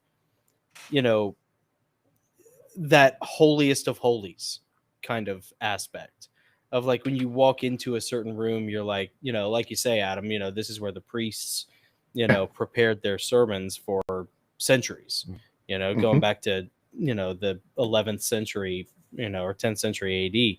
And so you think, like, man, maybe there's like some sort of a weight to this, like a well-worn path of, who knows what angels have tread through here. And it's got some, it's cool. Whatever it is, it's not normal, and it's cool. Anytime Yeah, there were some churches that felt different than others. I think the creepiest one that I remember was in Siena. There was a saint, Catherine of Siena, and that church felt very, very dark. Really? It felt very dark. There was a lot of saint worship going on. Oh, yeah. And they had her remains, and how she has, apparently, even after she died, her body didn't decay. Yeah. So they have, like, the skull and the face. It's decaying. Yeah. It looks like a mummy. It's a little macabre. It's very macabre. But I'm like, let's not get carried away with the theology on this one. Right, that is definitely dead, and it's been dead for a very long time. And it's very dry, so they can pull off the mummification process. So I'm not like sold on that. Yeah. I'll tell you one church that was really cool that didn't feel like that at all. Really? Was the Church of the Holy Cross in Rome. Oh, really? They allegedly have behind the altar, you can go around into this room behind the altar where they have these relics that are presumably a beam or from the cross, one of the nails. No kidding. Were used. Allegedly, these were things that Constantine's mother brought back in the 300s from her tour to the Holy Land. Yeah. And this is where they've kept those relics. And I got to see them, and it was powerful. That church did not feel strange at all. Yeah. But there were many small, just little pocket churches here and there throughout Rome that felt very off to me. Have you ever had that kind of distinction, Adam, or has it all kind of felt like the same sort of weighted gravitas? No, I think some churches definitely have different feels. So, yet again, thinking of churches Dad's been in, there's two that were around during the Black Death, and the villages actually got wiped out. Really? And now you've just got the church in the middle of the field with nothing else around it. And the village is still there, but it's like... It's a ghost town. A mile away from where the church is. And you walk into those churches, and the only description I can give it is sad. Yeah. Yeah. It's the only description I can give it is you walk in and it's sad. But on the flip side, there was a church which was much, much more popular, had a lot of people and lots of families going to it. And you walked into it and it felt like waking up on a spring day and doing that big breath in and that, yes. Yeah, the birds are chirping, the sun is out. Yeah. That's awesome. And I think you can definitely tell the history of a church as well to a certain extent. Yeah. By how it feels when you walk in. Which church was that? So you had Lackford and Wordwell, which were the sad churches. Yeah. Wordwell, even to the point that it's now been retired and it's being looked after by the Historic Churches Trust. Oh, really? Interesting. And then You've got Fornham St. Martin, which is in the middle of a bubbly village that's growing very quickly with new buildings. Isn't that interesting? And the life force, I suppose, of the church is stronger, if that makes sense. You've got people coming there, people wanting to come there, the feeling of it being needed, the feeling of it being wanted, compared to the I used to be wanted. Right. You could imagine it. You could imagine it. Have you ever seen or watched Hitchhiker's Guide to the Galaxy? Oh, yeah. Yeah. Church the size of a planet and no one's here. Yep. No one. And then on the other extreme, you've got Zaphod Beeblebrox going, hey, come in. Hey, hello. let's do this. Hey, let's go here. Let's do this. It'll be fun. Let's get the Infinity Drive, whatever. Yeah. Uh-huh. Dude, Hitchhiker's Guide to the Galaxy is so, like, that's one of the most amazing books ever written. The movie's fun, too. Especially because they got Alan Rickman to be the robot, the voice of the robot. Like, yeah, you should read the book. The book is really good. The first book, especially. The omnibus is great. Yeah, they're so much fun. But the movie is a good time too. The audio books are good as well. Oh yeah, I bet. Stephen Fry reads them. Oh really? Oh, I love Stephen Fry. Oh man, dude, Stephen Fry is killer. Well, and Hitchhiker's Guide to the Galaxy, that had to be a big part of the inspiration for Doctor Who, right? Yeah. It seemed like, because if I remember correctly, I think Hitchhiker's Guide to the Galaxy came out before Doctor Who. Wow, I didn't know. I didn't realize it was that old. Yeah, when you see, like, when you read or watch Hitchhiker's Guide to the Galaxy and you see that kind of like fun, adventuresome, quirky, absurdist kind of, space jockey kind of life, that they're don't all forget your towel. Yeah, don't forget to bring a towel. Towel. Towel, he says. Don't forget to bring a towel. And then you watch Doctor Who. You're like, oh, I could see the parallels between these two. And they're both great. Okay. But Hitchhiker's Guide to the Galaxy is like the OG kind of cool. Oh yeah. Every time I get together with Jonathan, I walk away with a bunch of movies that I need to watch. It's because I don't have kids, or a life.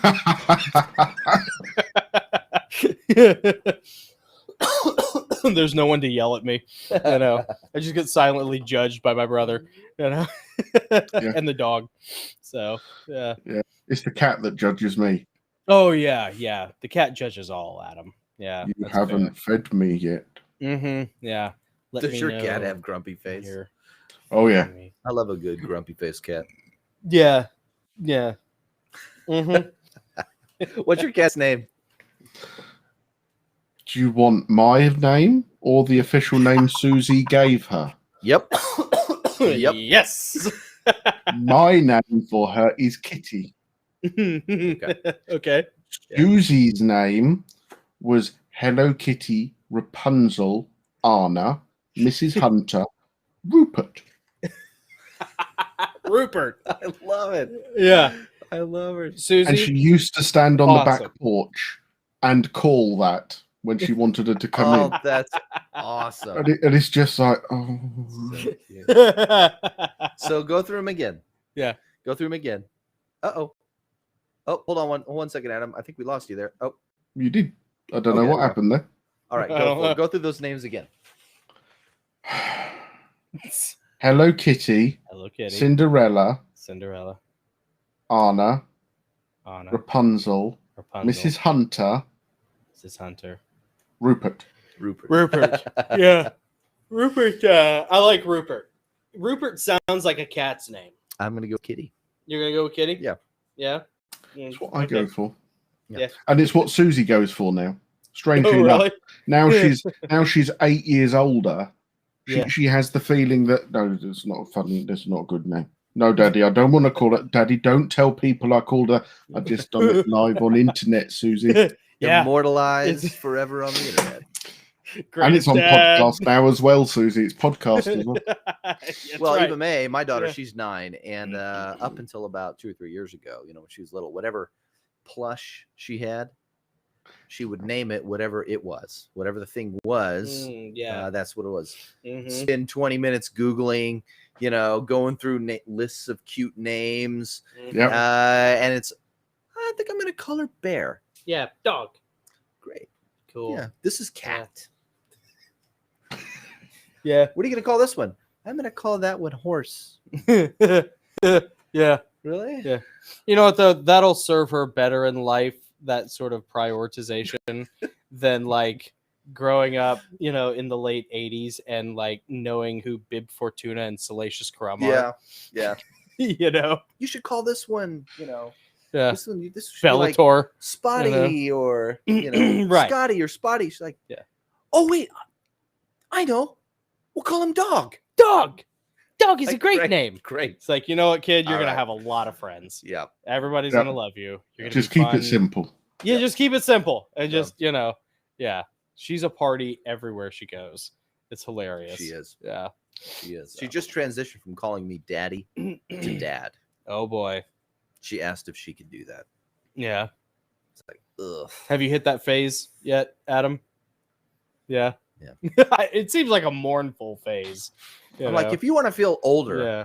they do it because they want to feel like they're a little more grown up. How about you That's go out true. and mow the lawn? That'll make you feel grown up. Right. You know, do something useful around the house. Do some Yeah. dishes. Well, I'm wash your lucky. own underwear. Then you can call me dad. I'm lucky Philip still calls me Dada or Daddy.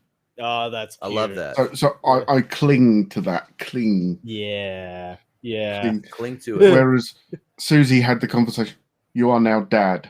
It She was wasn't a letting you know. conversation. Yeah. Uh-huh. And then she turned around and went, you cannot call me baby girl anymore. Oh. Oh man. Oh. What can Okay. I call you? Sweetheart or Susie? Yes, ma'am. Yes, ma'am. Duly noted. Yep. And then she tried to say the same. Then she said the same to her mother, and her mother went, nope, you're still baby girl. Okay. That's awesome. Yeah. How does she get away with it? Yeah. So can I call you it? No. Nope.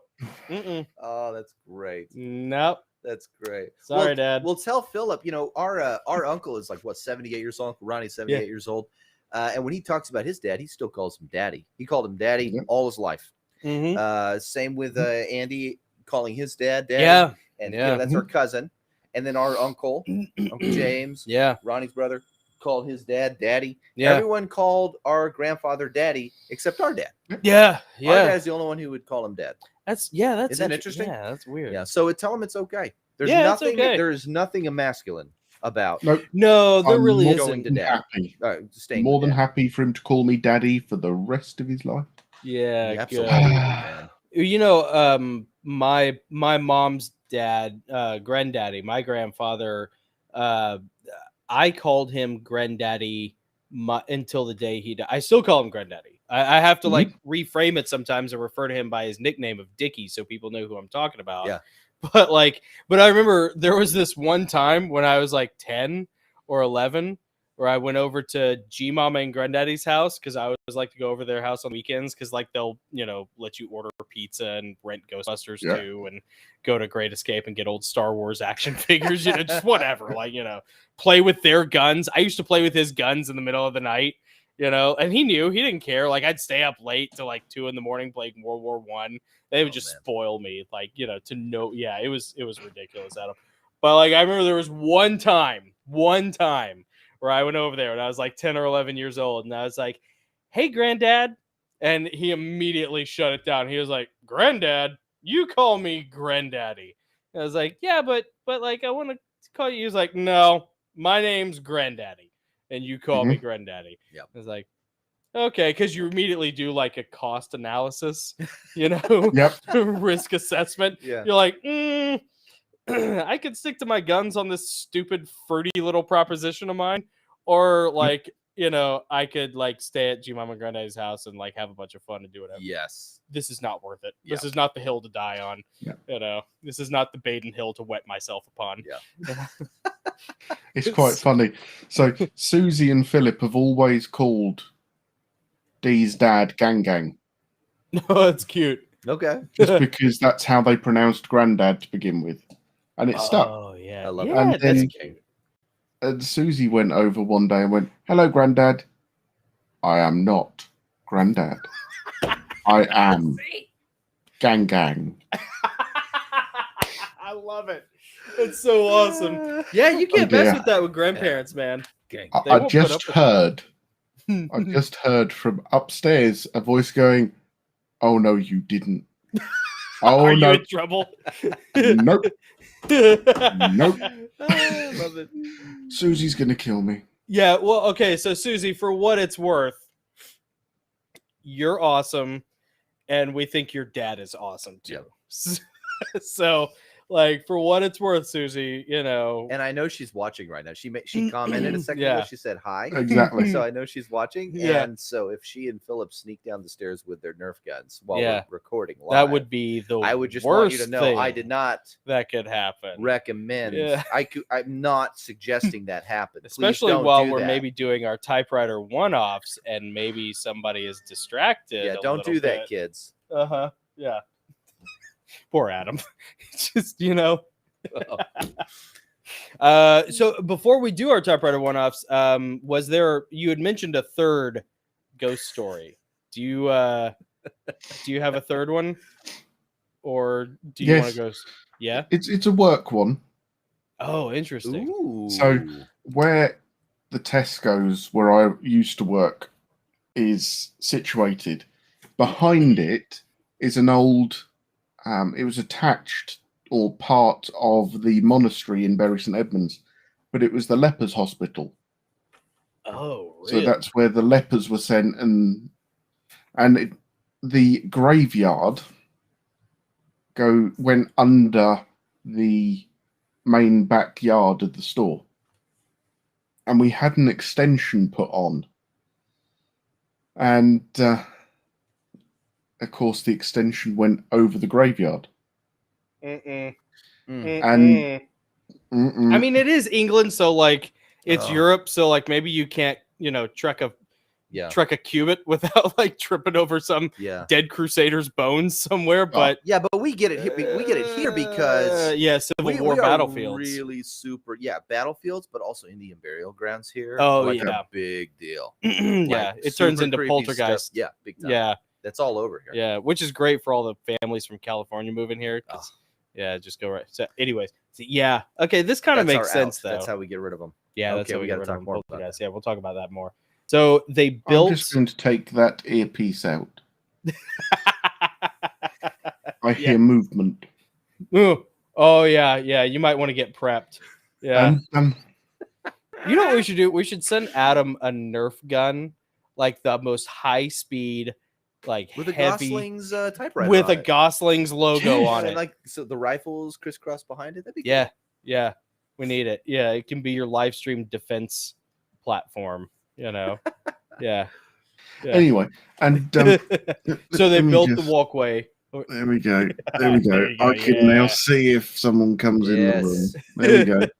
And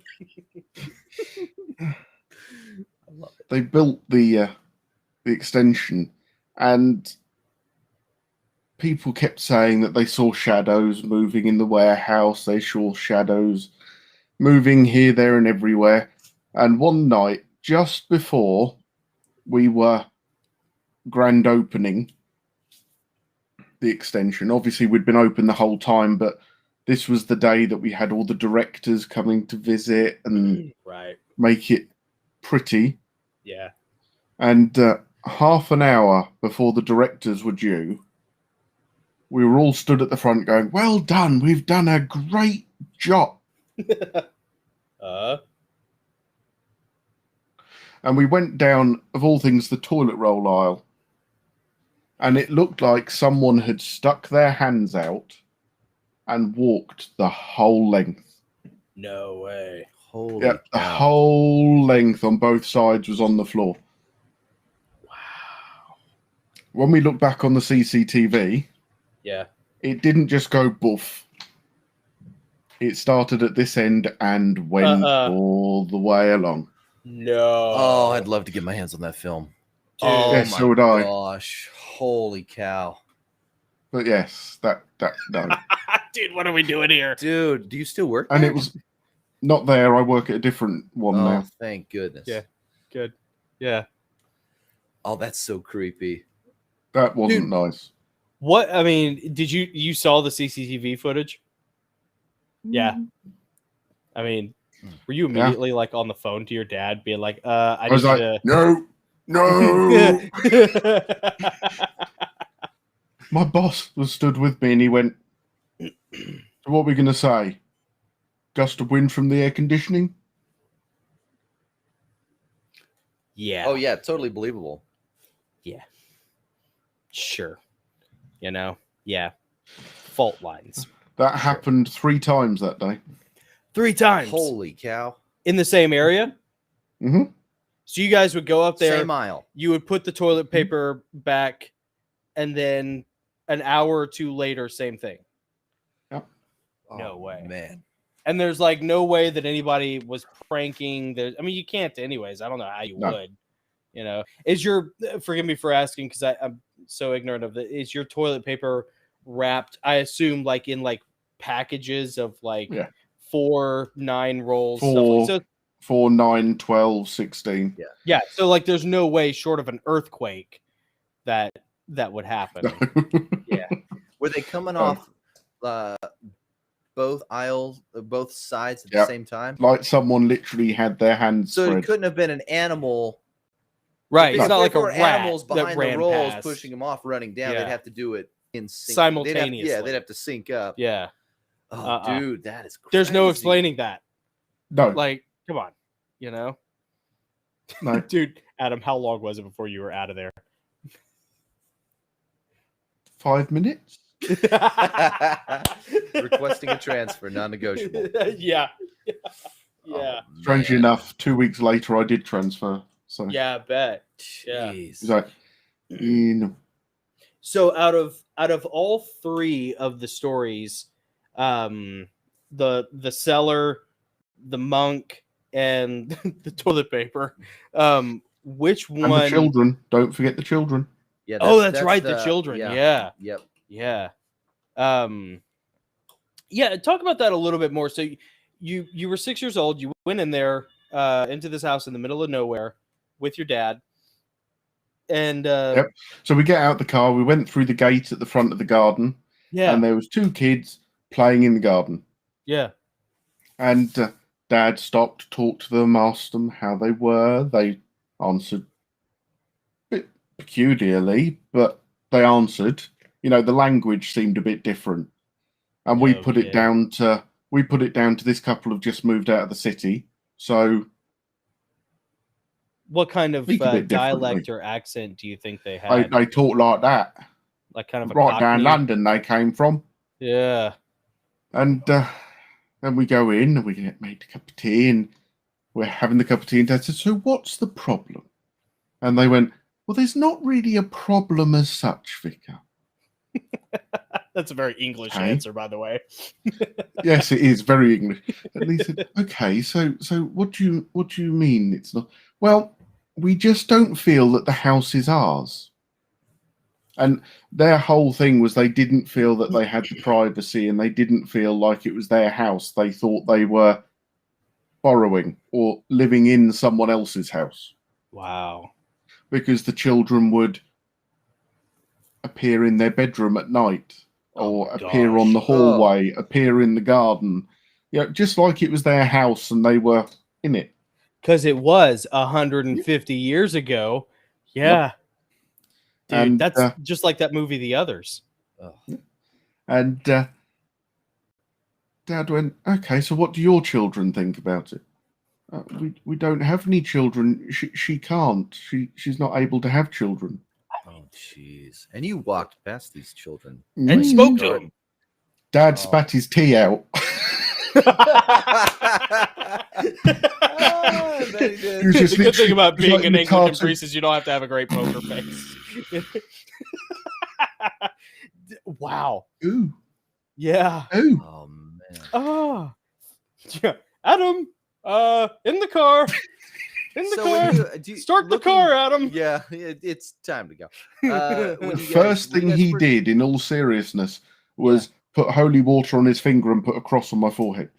Yeah, good for him. That Looking was out the for his first boy. thing he did. Priorities. Yeah. And what a cool dad. You know? Yeah. That is awesome. But as he said, there's nothing evil or nasty about these children. They're not trying to terrorize. They're not trying to. Yeah. They're not trying to make their life hell, Yeah. for want of a better word. They just don't realize they're not meant to be there anymore. That's so wild. And he didn't exercise them. He prayed for them to be shown away. Right. Yeah. He helped them. Yes, Yeah. Interesting. because he said there was nothing demonic about them.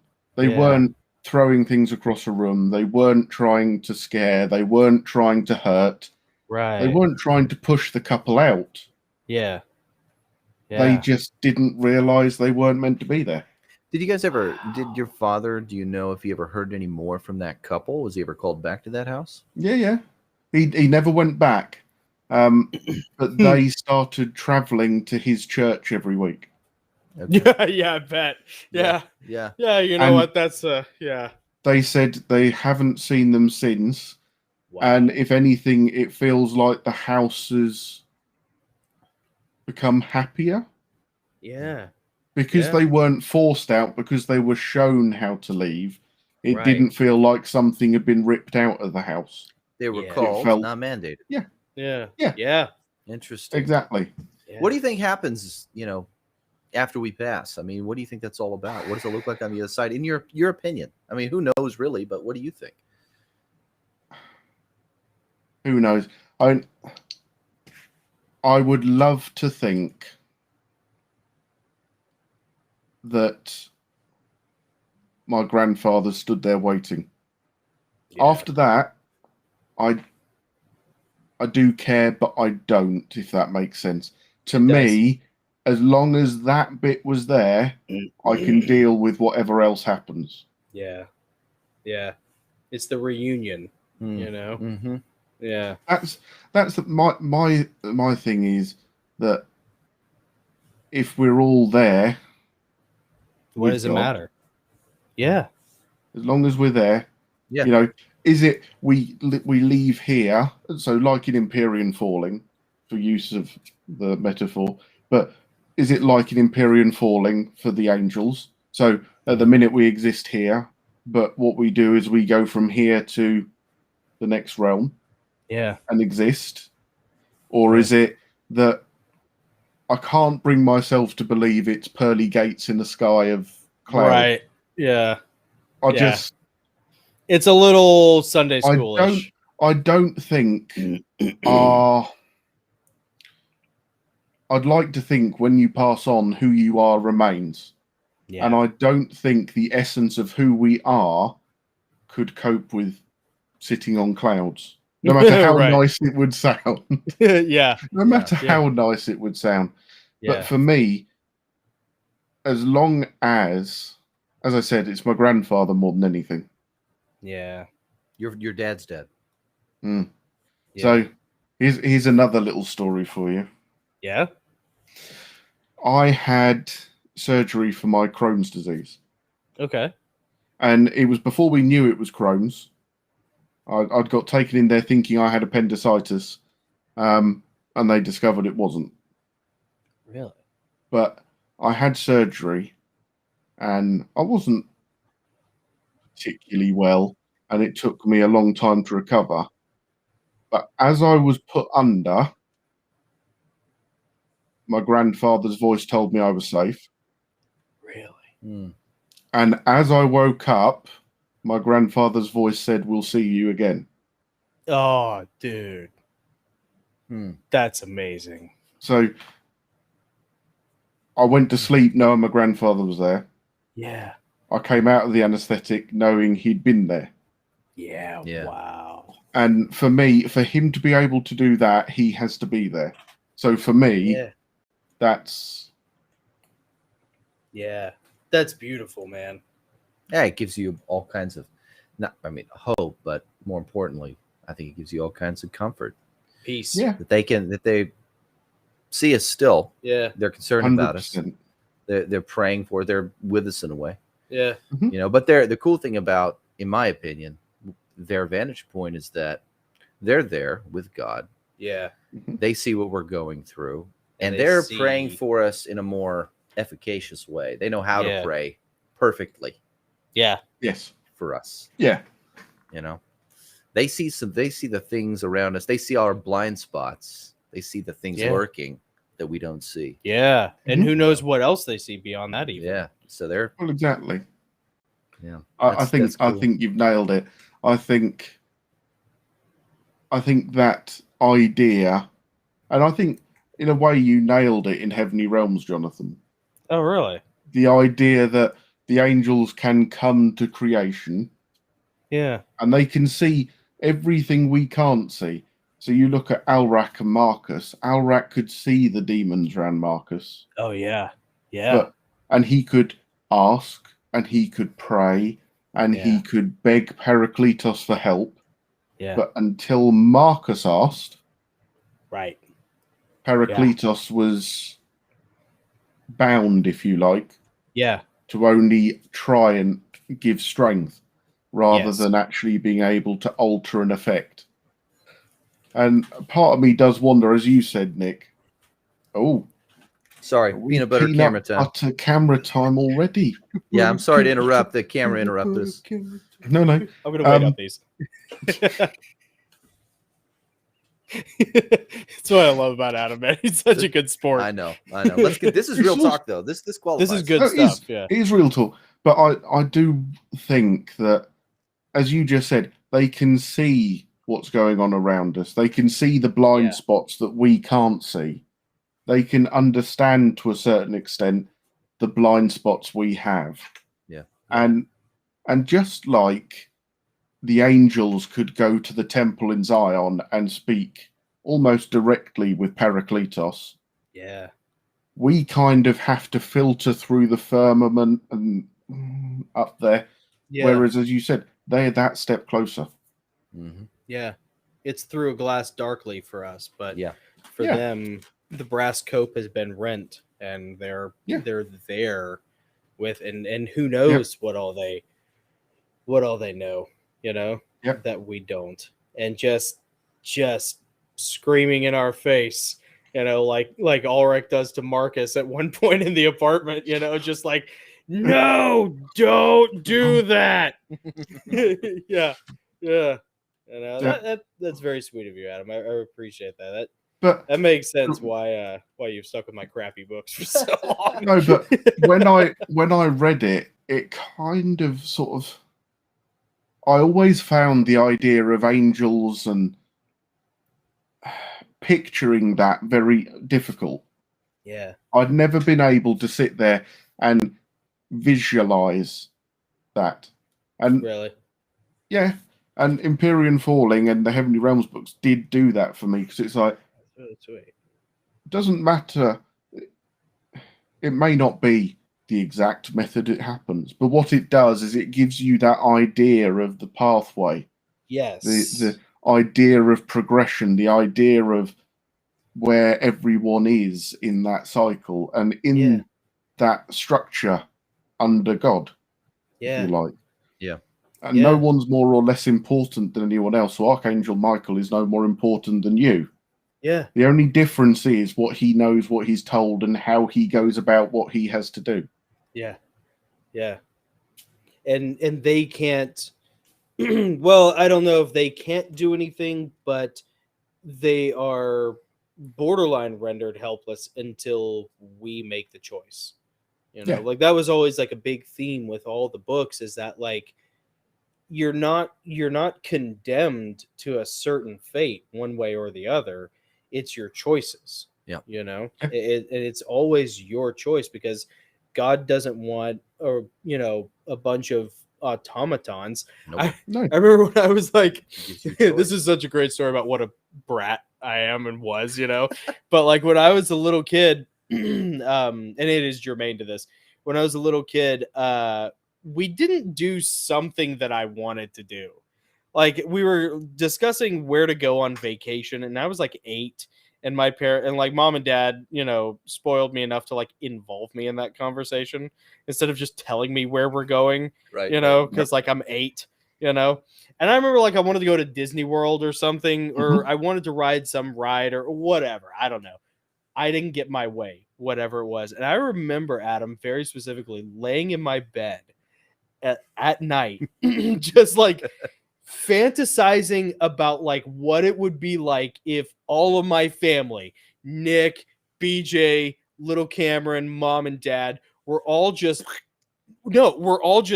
robots.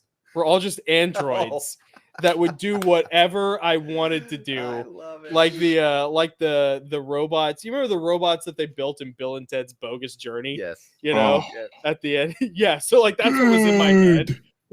Station. Dude. Oh my god. yeah. So like, but I remember, you know, you entertain that fantasy for like 20 seconds, you know. And then I remembered very distinctly the hollow feeling inside of like, yeah, but it'd be worthless, you know? And that kind of, you know, AI is worthless. Yeah, no kidding. But that same realization that I had that like, you can't just have, you know, a thing of robots and automatons. It's not worth anything if you're not engaging in souls of equitable value, and all souls are equitable value. They must be very delicious to the dark because, like, man, they want them, you know? And so the independent souls that are around you, to get them to, you know, to all agree or to go with what you want is vastly more satisfying than to have some sort of, you know, just legion of automatons. Yeah. And you know, going back to the children in the story, it almost seems like the way you tell the story, these kids were in an in-between state. They had passed on, meaning they had died, but their spirits somehow lingered and didn't go on to they missed the train to go to where they're supposed to go. And maybe because they didn't know how to, or they weren't given the opportunity to, whatever. But it seemed like there was like this in between state. I'm not going to call it purgatory or limbo, but there's something there. Yeah, they were still here, even though they Mm-hmm. were gone. What do you personally believe about that? I think. No, get the flavor, brother. No, the heavy flavor. I think so. To me, one would have been probably about 4, and one would have been 6 or 7. So very young. So to me, the feeling I got is that they didn't know anywhere else, and they didn't know how to go anywhere else. Yeah. So, do you think that there's that like mistakes like that can happen where, because it almost makes you think that like the question that pops into my mind, having written the Heavenly Realms book, is, you know, where were their angels, you know? But the thing is, it's a war, you know, and like nothing's guaranteed. I mean, even what is it in the book of Daniel? You know, the angel says, "I was delayed by the prince of Persia." You know, nothing's. I mean, you know, you look at that. So God so loved the world that He gave His only Son that we might be saved. Yeah. But you have to ask. So I read that as He gave His only Son that we all might be saved if we believe. Yeah. But what happens if you're that young that you don't know how to ask or ask to know how to believe? Or maybe didn't even know what believing is, or what you should believe. No, it hasn't been presented to you. Or led astray. Yeah. You know, before your age of accountability. Yeah. Exactly. You know? And so and that's why I think Dad did he asked for them to be shown. Yeah. And it worked. God, if that makes sense. Because and then they didn't. Go ahead. I'm sorry. Go ahead. No, because they didn't necessarily understand or know. Yeah. Yeah. So in the case of the brown monk, clearly that's someone who knew. So he chose to stay. Yeah. Chose to stay. That champagne was too good, baby. Come on. Maybe. I don't know. Why would you choose to stay? Maybe he didn't. Maybe the more positive option wasn't available to him. There is that, isn't there? And he is could that. stay, or he could like go to eternal punishment, or he could delay eternal punishment by staying. Yeah. Yep. Perhaps. And it's like the one at the place I used to work. Yeah. So part of me thinks that's a monk, because part of me thinks that's a show of anger over building over that place which they considered holy. Yeah, So the monks ran that irreverence. leper hospital. Yeah. And part of me thinks that, like, if it is a monk at my old work, that he's chosen to stay because that meant so much to him. Right. He's That was devoted always- his life to that hospital, to caring for those people that he's now buried. Chained to it. And he's almost emotionally chained himself. Yeah. Forever caring. Yeah. For ghosts, for place. phantoms, that was always my theory with the demons in heavenly realms, was that they were souls of the damned or souls of the limboed who couldn't let go of whatever was separating them from God. So they weren't in the fiery hells yet, but because that comes either, with the second death, but they were trapped, much like they were ghosts, basically. Yeah. Demons in the Heavenly Realms book are basically just ghosts, and they're for whatever reason they can't let go, or they can't get over the thing that was keeping them from God and from salvation. So it has chained them like Ahab to the whale. Yeah. Well, just like the ghost of the Christmas Carol. Just like Jacob Marley. Yeah. He's chained to his decisions. He couldn't let go. Yeah. And the things he couldn't let go of became the chains that kept him down. Yeah. And I often think back to those children and think, if you had passed, but didn't necessarily know you'd passed because you're that young, you wouldn't understand it. And you're sitting and you've got 3 prongs of a road sat in front of you. Yeah. One's potentially dark, one's potentially light, and one's what you know and have grown up with. Which one are you going to choose? Yeah, you're going to go the safe. You're going to choose where you know, aren't you? Yeah, for sure. Where you felt safe, where you've been protected. That's a sophisticated point of view. Yeah, I think that has a lot to be said, especially for the innocents, innocent ghosts that you see around or hear of, like those children, because I would class them as innocent still. Yeah, well, and that really echoes the sentiment that, like, this is a war and all bets are off, and that's why prayer is so important. Yeah. For sure. You like join the fight, baby. Yeah. Like your decisions matter, and what you do with your life and with your time and with your prayer life, if you have one, matters. Yeah, for sure. Because there may be situations like that exist in the unseen realm right all around you, and they may be affecting your life negatively, or they may not be. Who cares? It doesn't matter, but like, you maybe potentially could do something about that, because there is that aspect of prayer that I think it was the This Present Darkness, I think, books. Yeah, Frank Peretti. Yep. There's a Frank Peretti books that kind of reinforce that concept of, like, prayer helps reinforce the angelic host. I think there's probably some truth to that. I have a question for you, Adam. What do you think happens in that realm when somebody is? I mean, they're praying, but what do you think happens when they add fasting to that? What do you think? What does that look like on the other side? See, fasting is always been seen as the way to open yourself more, isn't it? The way to feel what's going on in you more, to understand you more, and therefore understand God more. Yeah. I mean, Dad used to do it around Lent. Yeah. And Maundy Thursday especially was a big one for him. Yeah. Really? Sure. And it seems to dissolve the membrane You know, the Mhm. the barrier between your spirit man and your flesh. You know. Yeah. Does it I think make it- our prayers more effective, or does it tear down something in us that allows us to know how to pray better?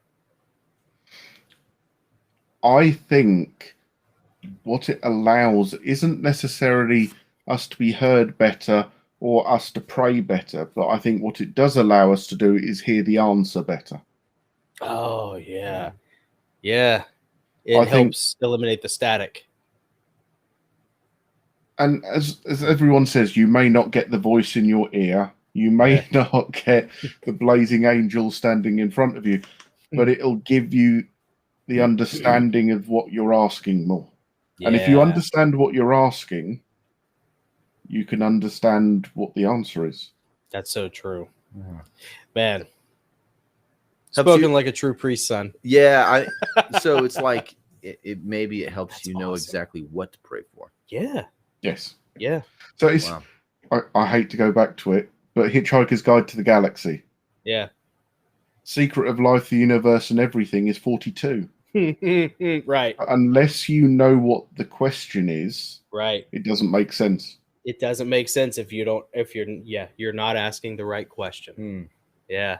So they built a supercomputer Yeah. to give them the ultimate answer to life, the universe, and everything. Yeah. And it came back with the answer of 42. And they said, 42 of what? 42 roads, 42 this. And they went, and the computer went, I don't know. I don't You need to build an even better computer, Yeah. give you the ultimate question to life, Yeah. the universe, and everything.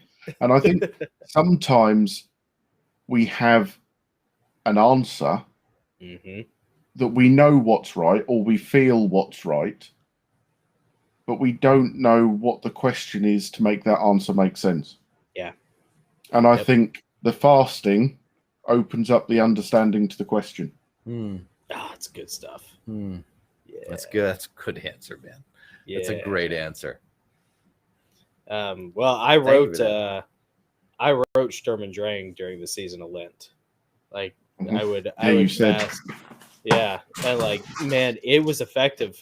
I mean, I don't know what it was, but like that was probably one of the most therapeutic books out of all of them. And you know, there's like something to it. You know, whatever it is, it produces results, whether they're tangible or psychological or spiritual. You know, yeah, it's good stuff, Adam. Yeah, awesome. Killer. Well, we're at 2:02, 2 hours and 3 minutes. Should we do our one-offs? Yeah, Let's do our one-off. Do you Let's want to do do yours with your pit vipers on? Since we're I'm officially in definitely the, doing them with my pit vipers on. peanut Yeah. butter cam after party. Yeah. I'll have to put. I have not got pit vipers, but I will put these on. That'll work. I love it. Yeah, awesome.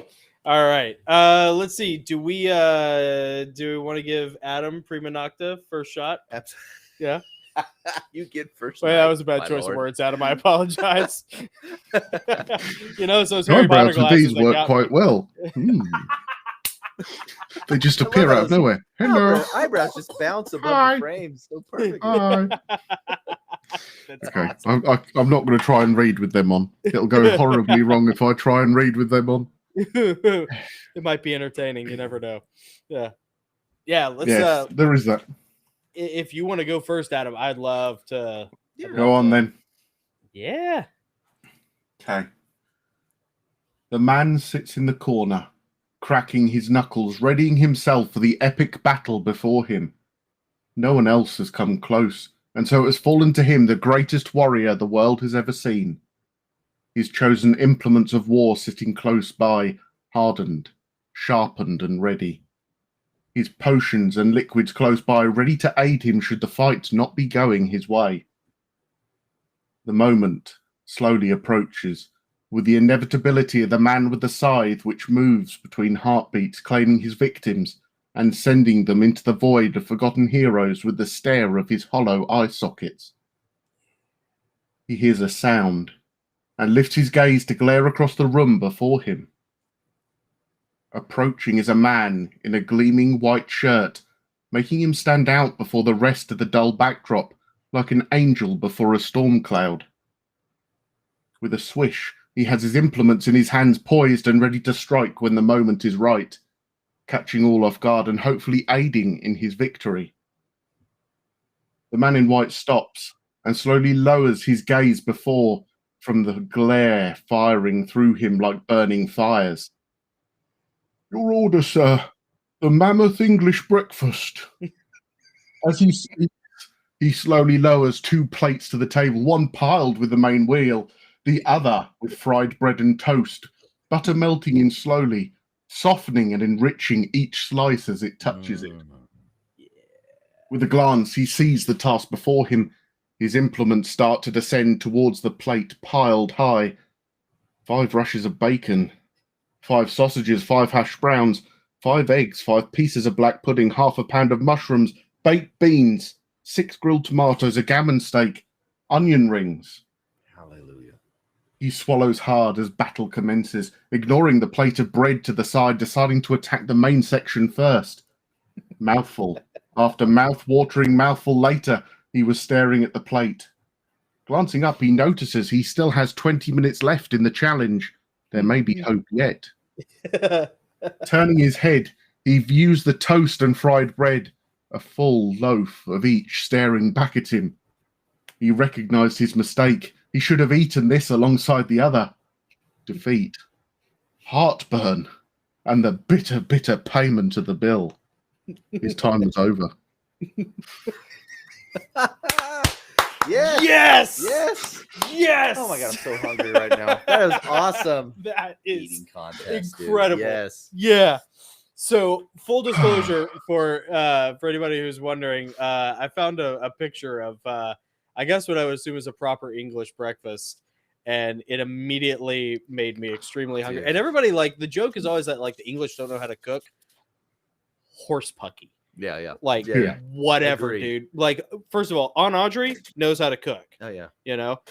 Second of all, when I see that picture of a proper English breakfast with the beans and the sausages and the bacon, there's fried egg no- fold over and the Oh my sausage gosh, and and the toast and the tomatoes. Yeah. right? Like, Oh, yeah.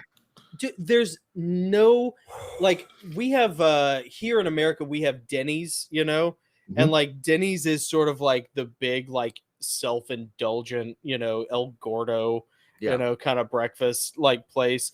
There is nothing on Denny's menu that competes with a proper English breakfast. Yeah. Not a single thing. And I mean, it is like, I sent that to like our little Instagram messaging page earlier. Was it today or yesterday or something like that? Yeah. And Oh, it I'm just so was like, hungry. I had to, I had to too, ask him. man. I was like, Me too, brother. I think I don't know if I asked you or D, but one of you guys, I was like, He is this- answered and went, yeah. yeah, that's right. Yeah. I mean, oh, dude. I mean, And I got you know, home from work this evening. I walked in the back door and it's like, oh, bacon. Was that the picture that you sent? Yeah, that was Oh what my Dee had gosh. cooked for when I got home from work. It Dude, was like, Uh, oh. she knows what she's doing because Dude. that looked amazing. Mhm. Yeah. Yeah. I Get mean, my strength up. that's right. yes. Dude, I joke all the time about, like, you know, being an ungrateful colonial, you know, but like, if anything will make me potentially cross the pond, it's a proper English breakfast, man. I'm telling you. Oh, yeah. You know, yeah, that was amazing. That was cool. That and That's Kedgeree. great. Kedgeree is awesome as well. What is Kedgeree? So, smoked mackerel, Okay. Mm. Yeah. pan fried, you cook rice, Yeah.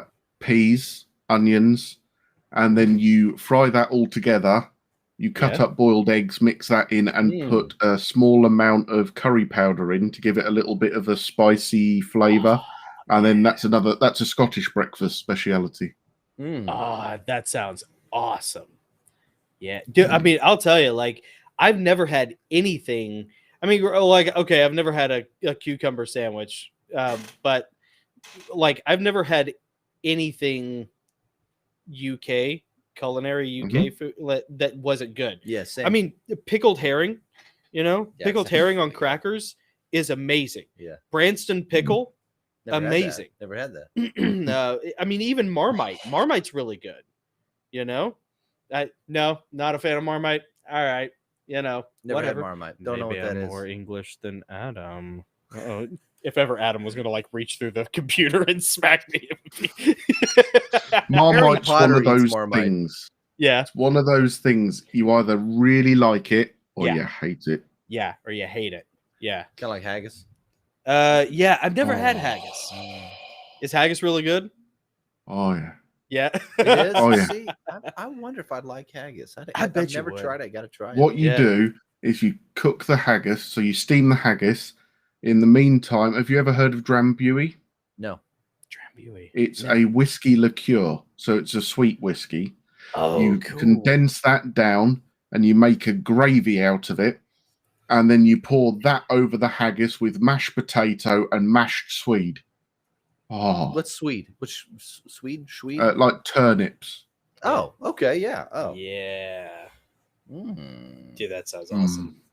Yeah, Oh, It- I'm you hungry know- again now. Are you? I I'm know, hungry. right? Laying it on your Oh, You know what's sad, Adam, is that like we're going to get Mexican whenever we're done with this, and I guarantee you there's nothing on that menu that's going to compare to what we're talking about right now.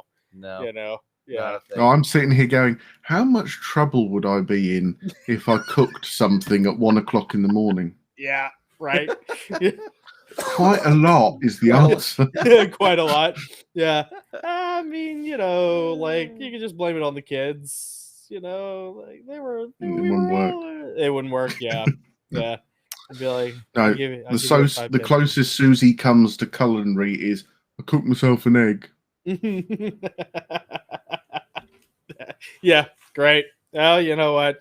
It's good protein. Way to go. Yeah. Oh no, she can bake a cake though. I'll give her that. Is She she can bake a really? cake. Mm. No, she That's is pretty impressive. your daughter, so that makes sense. Yeah. Hmm. That's. Yeah, I can't bake a cake. The Susie, problem you're gonna bake is me a cake for my birthday? Philip will help bake a cake, Oh, but his God. cakes are much smaller, and he ends up with this line all around his mouth. Oh yeah, yeah, uh-huh. Yeah. Went, Daddy, but I don't feel well. Mhm. That's sort of like how I don't remember the last time I actually baked cookies, but every time I go to the grocery store, I get cookie dough. Yeah. You know, I'm with Mhm. you, Philip. Yeah, it doesn't even need to make it to the oven. Yeah. You know, yeah, that's just extra time. You know, Yeah. whatever. Whatever. Yeah. Well, let's see who goes next. Oh, okay, Let's yeah, see, sure. We got to do ours. Let's see. Ready? Go. Okay, 1, 2, 3, shoot. Oh, You're up. all right. I don't know if I can top Adam's English breakfast, but we'll try here. Okay, here we go.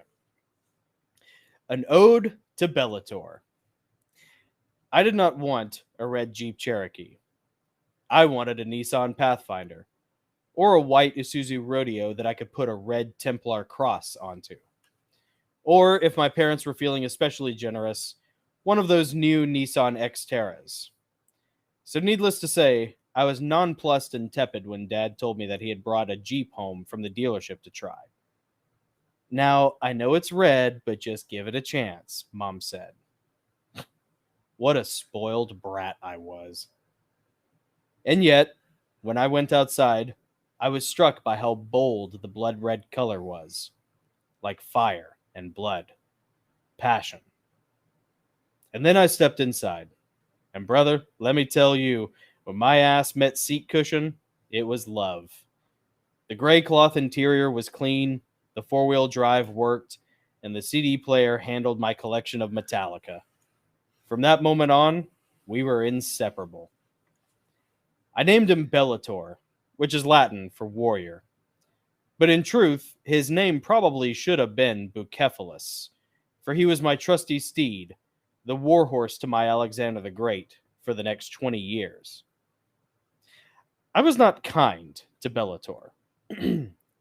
I loved him, but my love was a clumsy one. We mowed down a yield sign in Cleveland, Tennessee. We dragged a log 1/10 of a mile through a field in Carthage. I remember. I once accidentally ran him without oil for 9 miles. I have spent more in upkeep over the past 20 years than my parents did when they bought him. But a 1997 red Jeep Cherokee XJ Country is hard to replace. He has been my most faithful companion through tears and laughter, dates and moves, and more jobs than you can shake a stick at. But when his engine threatened to throw a piston rod, I knew it was time to retire old Bellator. I could not bring myself to old Yeller him.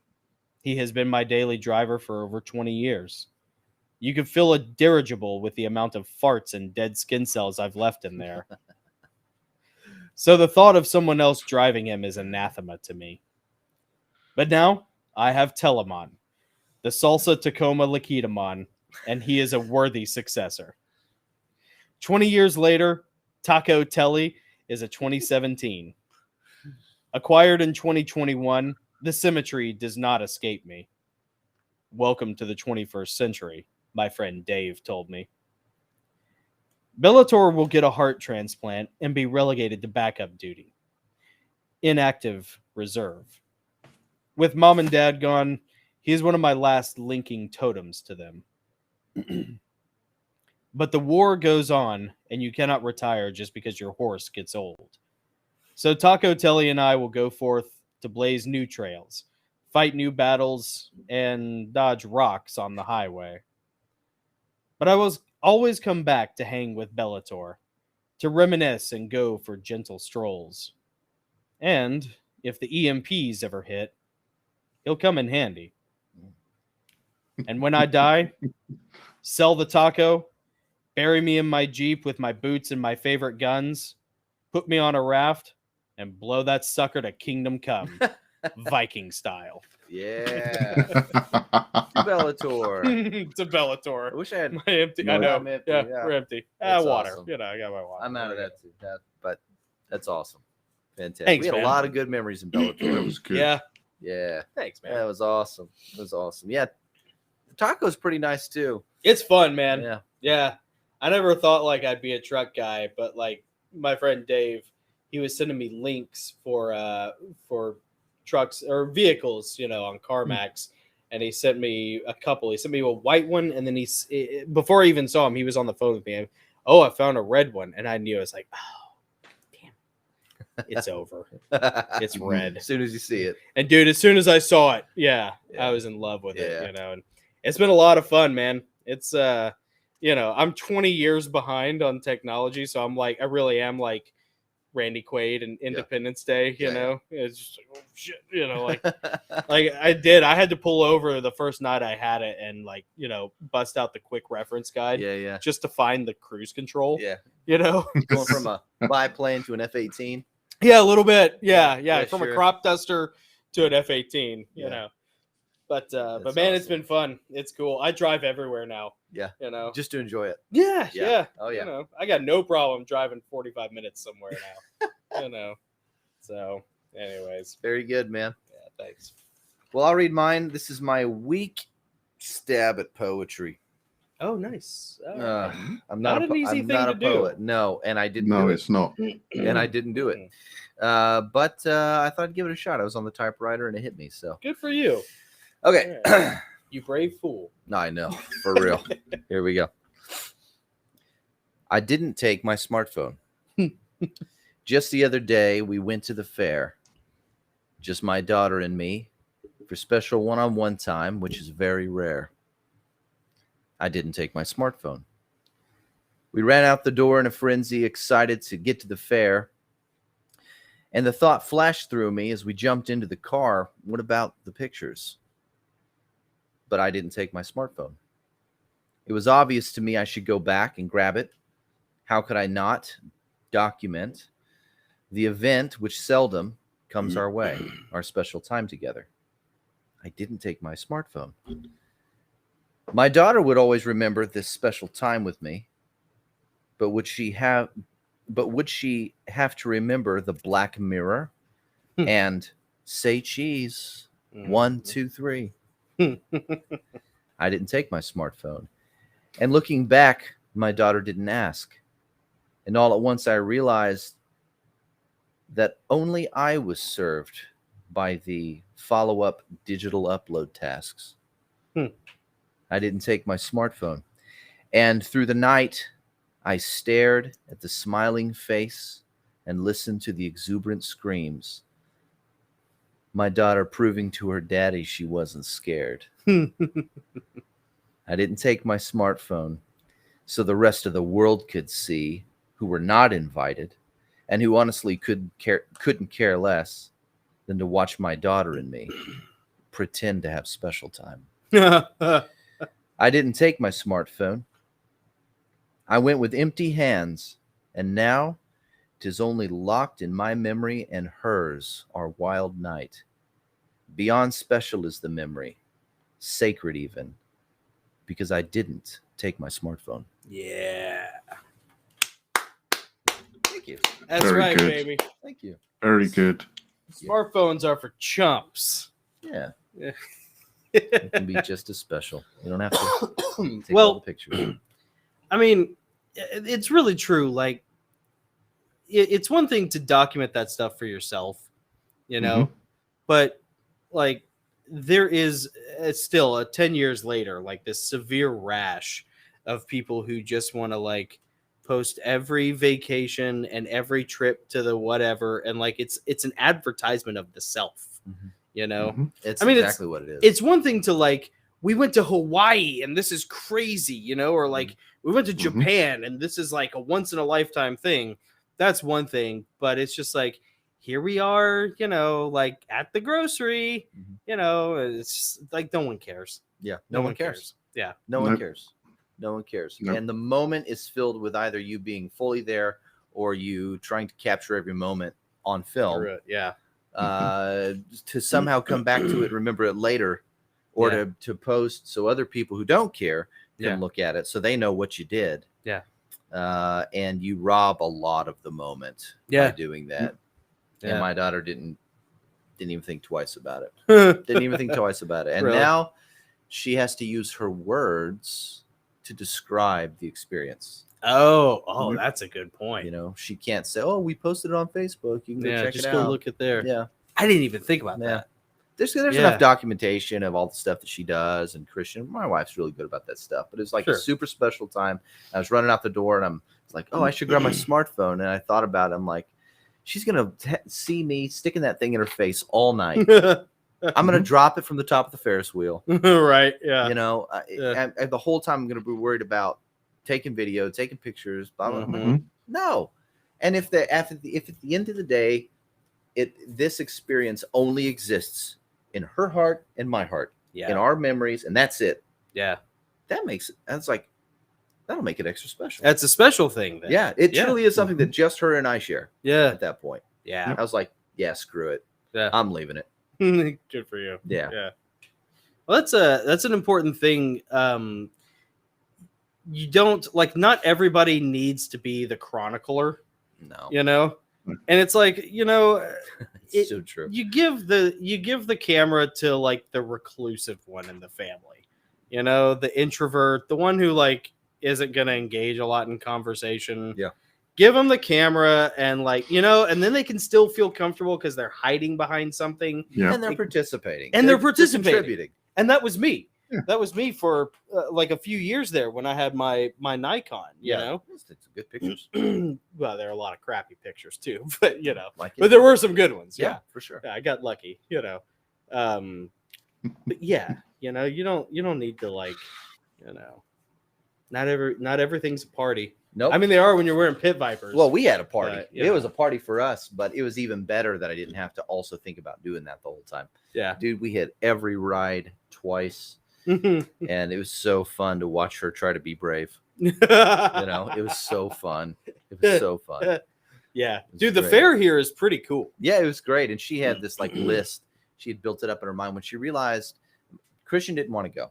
Yeah, He wanted to go to Mimi's instead. Rihanna was exhausted. She didn't want to go. yeah, But we had already promised to take Eva May, which means it was just going to be me and her. And it was just like, she was like, oh my gosh, this is going to be amazing. Just me and Dad. And then she started in her mind. She started putting together a list. We're going to do this. We're going to do the pony ride. Oh, yeah. And then we're going to get cotton candy. Yeah. And then we're going to go to the Midway. And then we're going to ride the Ferris wheel. And then after the Ferris wheel, we're going to go do the pirate ride. And then after the pirate, she had it all mapped out. And we did everything on her list in the exact order. Did you really? Twice. Everything. Wow. It was great. Nice. Dude, that's impressive. Yeah, it was great, man. Yeah. We tore it up. We tore it up. It was so fun. That is killer. Adam, do you guys do you have you got to have stuff like fairs in there pretty close to where you live, right? Yeah. They're not quite as big as what you'd have over there. Really? No, not quite as big. To do what I'd call proper rides, like Ferris wheels and that sort of thing, you'd have to go to a theme park. Oh, right. Yeah. Do you have theme park? I mean, what kind of theme parks do you guys have? Also, we've got, what have we got? We've got Alton Towers and Thorpe Park, which are probably the biggest two in the UK. And they've got roller coasters and all that sort of thing. Yeah. The one that Philip loves is a little one called Pleasurewood Hills, and you could go around all the rides in about 3 hours. Really? So it's nothing huge. It's nothing over the top. But he only likes 4 rides. Yeah. So when I take Philip to Pleasurewood Hills, we do that ride and that ride. Then we get a drink. Then we do that ride and that ride. Then we get lunch. Then we do that ride and that ride. Then we get a drink. That ride and that ride. Then it's ice cream. It's like a work day. It's like a perfectly structured work day. Right. And then that. That's so great. Just do 4 rides over and over again. Sounds like me as a kid, dude. Yeah, like just Yeah, we were that way. Yeah, like this is awesome. Why do we want to do anything else? Let's just do this again, Dad. And then it's like, Philip, look, there's a ski chair. You know, the chairs that take you up the ski slopes. There's just one of those that just goes across the whole park. It doesn't do anything else. It just goes across. Should we go in that? No. No. Why Let's go not? back to the other thing. Well, it's high. Can we ride the miniature railway again? What, the miniature railway that when we get to the tunnel, Daddy has to lay on his back because he's too tall? Yeah, because it's funny. That makes sense. Yeah. Okay. All right. Yay. Oh, yeah. That's the moment he lives for. Yeah. Oh, that's great. That's adorable. Yeah. Oh, that's great. I love it. Killer, man. Yeah. But they're the ones they remember. Yeah. Yep. Not the ones that you, it's as you said, Nick, not the ones that you're sitting there going click, click, click, click, Right. click. Yeah. It's the ones that you were with them, you're focused on them, not on this, not on that. Yeah. Mm-hmm. It's those ones where real they know it's you. Man. That's a real pandemic. Yeah. It really is. Spoiling special moments with your kids because they're not going to remember. They're going to remember that phone, man. They're going to remember that camera in their face. Yeah, it's just it's inviting an alien third party into something that's kind of like almost sacred and private. Yeah, you're inviting the rest of the world. Yeah, you know, you want everyone else to see your kids, right? But your kids just want to be seen by you. Yeah. Good stuff, guys. Yeah, I think so. That was good. That is awesome. All right, well, we're at 2.5 hours. We're creeping up on 2.5 hours. I'm creeping slowly, creeping. Yeah. We're Adam, Nick, and I were talking about how like Nick recently saw Tropic Thunder, for the first time. Yes, last night. Yeah, last night. And I didn't know about it until like I got home last night. And so we were talking about like, the Tom Cruise bit where he's like dancing, yeah. Yeah, genius movie. Anyways, so good. Adam, this has been awesome, man. Yeah, man. Thank you so much for joining us. Long overdue. I think the last time was probably like 2 months ago. It had been a while since we had you. Yeah, it's been a while. It has been a while. But I mean, we had like a topic that we were going to talk about. Yeah. We had maybe like a handful of other things that we could have mentioned. We never, no reason to get to it. This was just too much fun. This is great. This is great. Yeah, this was awesome. And I think what I'm going to do is I noted the the timestamps on your different stories that you told. If you're okay, I might segment those out and just like upload just those stories with their own videos. Like they're so good. If that's okay with you, I'd like to do that. Yeah, go for it. Awesome. Those were Go for amazing it. stories. Yeah. This conversation was so much better than anything we had planned. Yeah, this was awesome. So, Adam, let's see. You can find Adam on Instagram at Adam Narrates, and then Adam, you also have a YouTube channel, which Down there. down here somewhere. Somewhere. Later, it's down. I would have made like a horrible meteorologist, you know. It's like great. Yeah, it's there. Yeah. Let's see. You can find Adam. You still have your blog spot that you do? Yep. Yeah. Yeah. Okay. Mr. Burrell UK at Blogspot. Yeah. Sweet. And if you're watching this live and you're interested in using Adam for any of your audiobooks, you can either message him on Instagram at the little icon there, or if you go to any of our previous live streams, Adam's contact info and his various pages are listed in the show notes at the bottom. And then later tonight or tomorrow, whenever I have time, I'll go back and I'll post those so everybody can have them. But Adam Burrell, yeah, man, the Queen's greatest kept secret. Yep. Eat your heart out, Sean Bean. Eat your heart out, Sean Bean. This is the Lion of Bury St. Edmunds. That's right, baby. Yeah. I love it.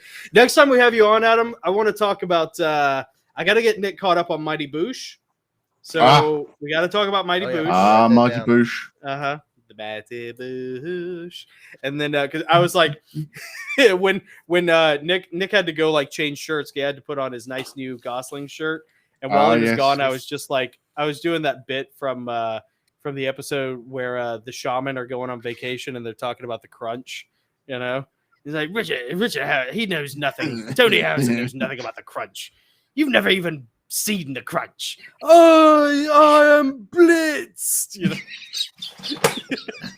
So good. Oh, I can't wait to see it. You don't even have any arms, for God's sake. It's so good, dude. It's so funny. So we got to talk about that. And then I always love talking Space Marines with Adam. I know you do. 40K. I know. Any chance to like nerd out on some Warhammer 40K. So thank you, everyone. I'm Jonathan. Nick. Who is that? And Adam. And Adam. That's right. He is the third Gosling. And we are the Goslings. And Adam, thank you for being here. If anybody wants to use Adam for any of your audio narration, he is amazing. And you will be absolutely blown away by it. Yeah. So 100%. We are very lucky to have him. We don't deserve him, but we'll take him. Absolutely, we'll take him. Well, thank you, Susie. And thank you, Philip, if you're watching. I know Philip is probably tempted. I know. To probably come down with a Nerf gun. Yeah, no pot shots. Yeah. He might be asleep. Not yet. He might be. I'd hope. At 1 o'clock in the morning, he'd better be asleep. Yeah, I know. All right. Glasses you got to get will up come early. So. Yeah. Glasses down. Yeah. All right. Have a great night, Adam. And we'll